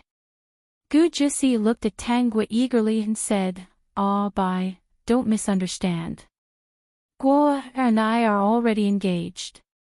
I will marry into your family in the future. I'll send someone home later to explain this matter to my family and the village chief. I won't let Gua's reputation be tarnished. Tang Bai was stunned. Marry into the family. Gu Jusi wanted to marry into the family. Such an honorable person actually wanted to marry into their family. Bai, choose one. Tang Gua said. Seeing Tang Bai's stunned look, she helped her choose a jasper hairpin. Zhou was very sincere. Sister, he's the best looking. He listens to me now. Tang Gua said with a smile. Tang Bai was speechless. She looked at Gu Jusi, who looked very obedient and had put away all her sharpness. She was speechless. Gu Jusi hurriedly said, Bai, don't worry. I'll listen to your sister in the future. Everything she says is right. Tang Bai thought, she can actually be so shameless. No wonder she managed to coax sister. Her premonition came true. But it also proved that Gu Jusi was different from Su Mochin. The person who could lower himself and say these words must really like her sister. Then, she was secretly observing.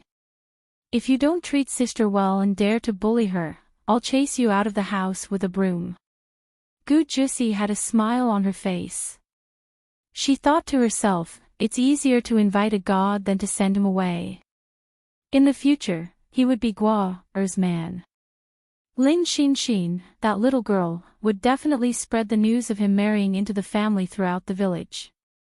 X767E, and X9540, and X4E00, and X4E0B, and X201C, quick crossover, female supporting character, calm down, and X722A, and X4E66, and X5C4B, and X201D, and X6700, and X65B0, and X7AE0, and X8282, and X7B2C, and X4E00, and X65F6, and X95F4, and X514D, and X8D39, and X9605, and X8BFB, and X3002, and X3002, peak.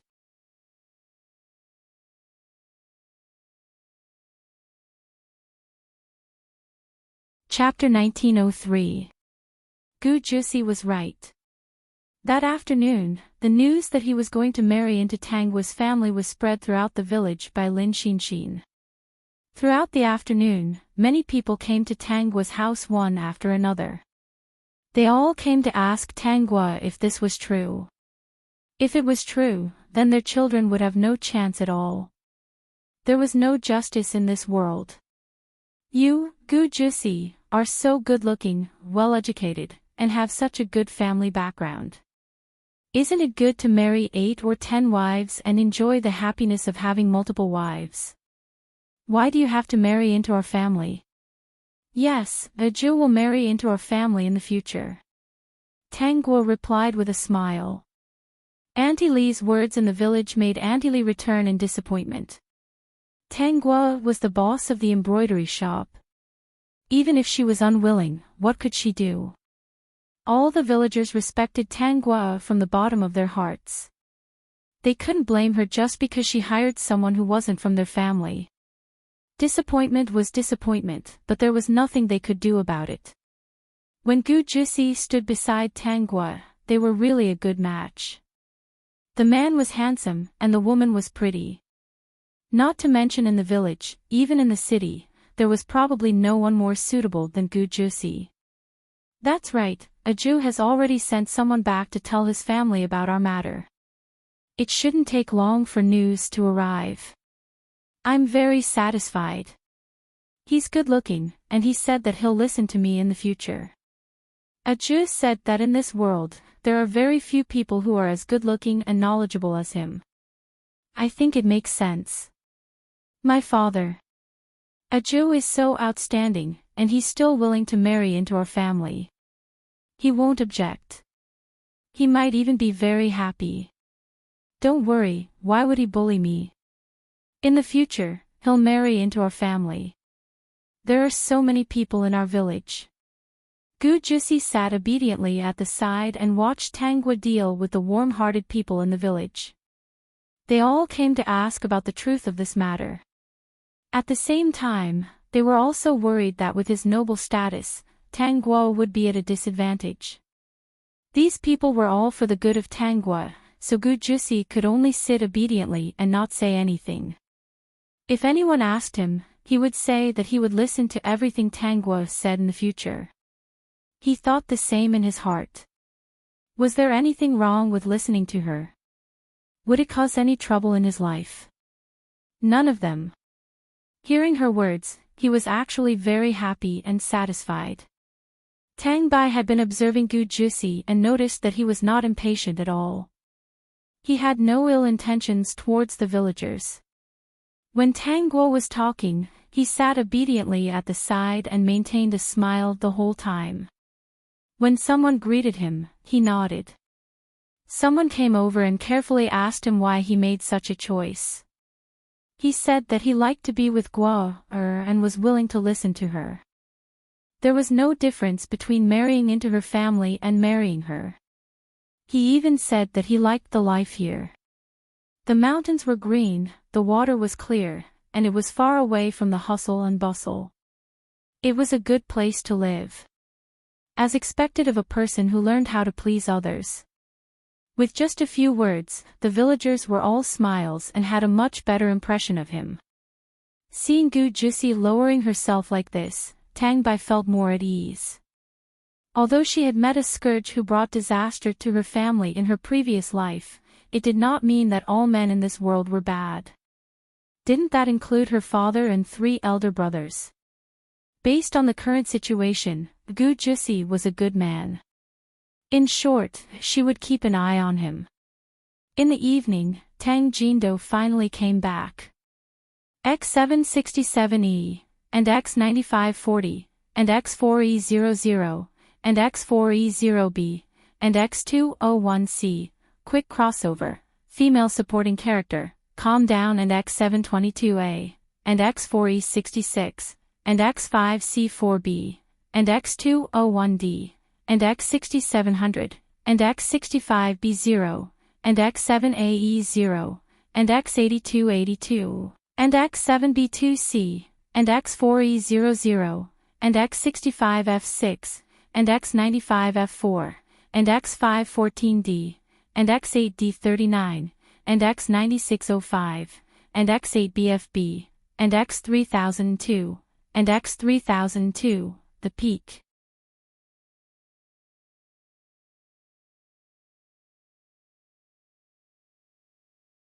Chapter 1904.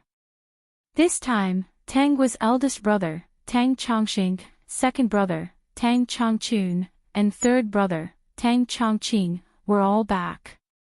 There was no other reason. So many things had happened in the village, and the city was so close to the village. Tang's status was not ordinary now. The whole city knew that she was going to take in a son-in-law.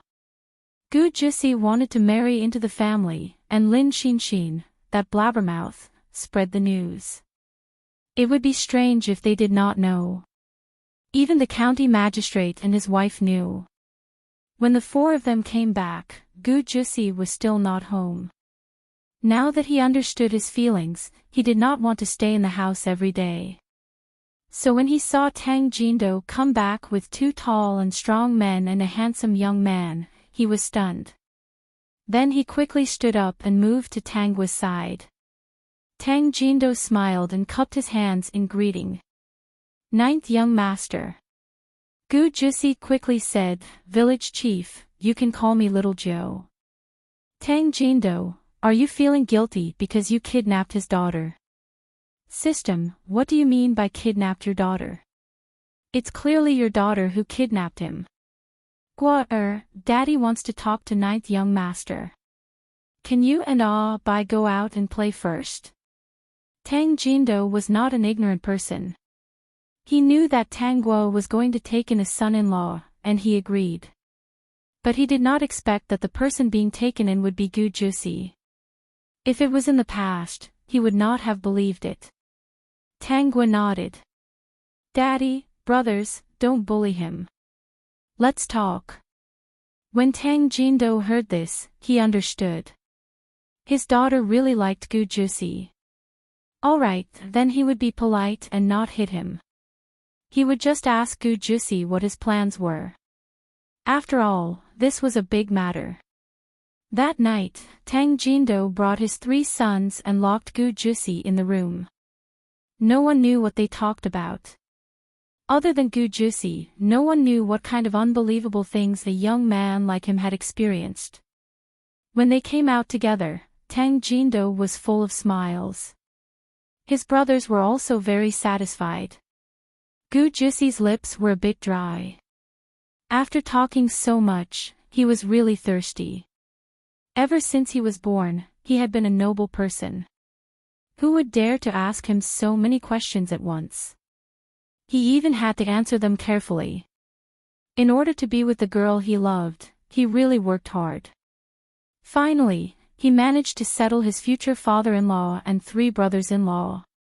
It was really not easy. Especially the third brother-in-law, who had learned a lot of knowledge. The questions he asked were really tricky. Indeed, there was no need to reason with a scholar. All sorts of crooked reasoning could drown a person. When Su Machin found out that Gu Jisi was going to marry into Tang's family, he decided to leave early. Originally, he had planned to leave in 10 days, but after knowing about this, he told Tang Chong that he had something urgent to attend to and left on the third day. They left in the middle of the night. Tang Chong was afraid that they would be stopped if they left during the day. Bai, why aren't you asleep yet? Tang Bai watched as Tang Chong left in Su Machin's carriage. She was always easily awakened at night. She would wake up at the slightest movement. Sister Chiang was really afraid that someone would stop her. Tang Bai said in a low voice, Sis, go to sleep. I was just a little worried, but it's useless to worry now. Whether he lived or died, she didn't care anymore. She just didn't understand why Tang Chong was so stubborn and insisted on leaving with Su Machin. The next day, when Tang Jindo found out about this, he was also a little angry and quickly wrote a letter to Tang Indo. Half a month later, Tang Indo returned.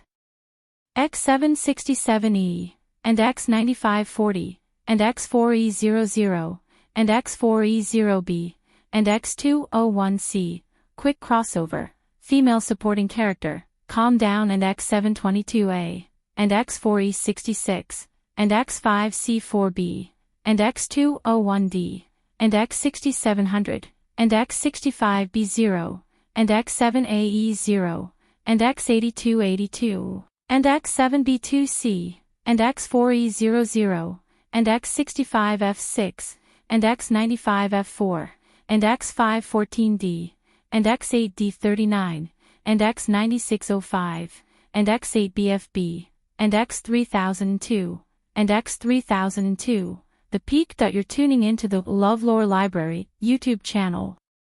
We're so grateful for your support, and don't forget to subscribe to join us on this incredible journey through captivating stories. Your generosity through donations truly makes a world of difference, as it's the primary source of revenue that allows me to expand and enhance this channel for you. Thank you from the bottom of my heart for being a part of this adventure.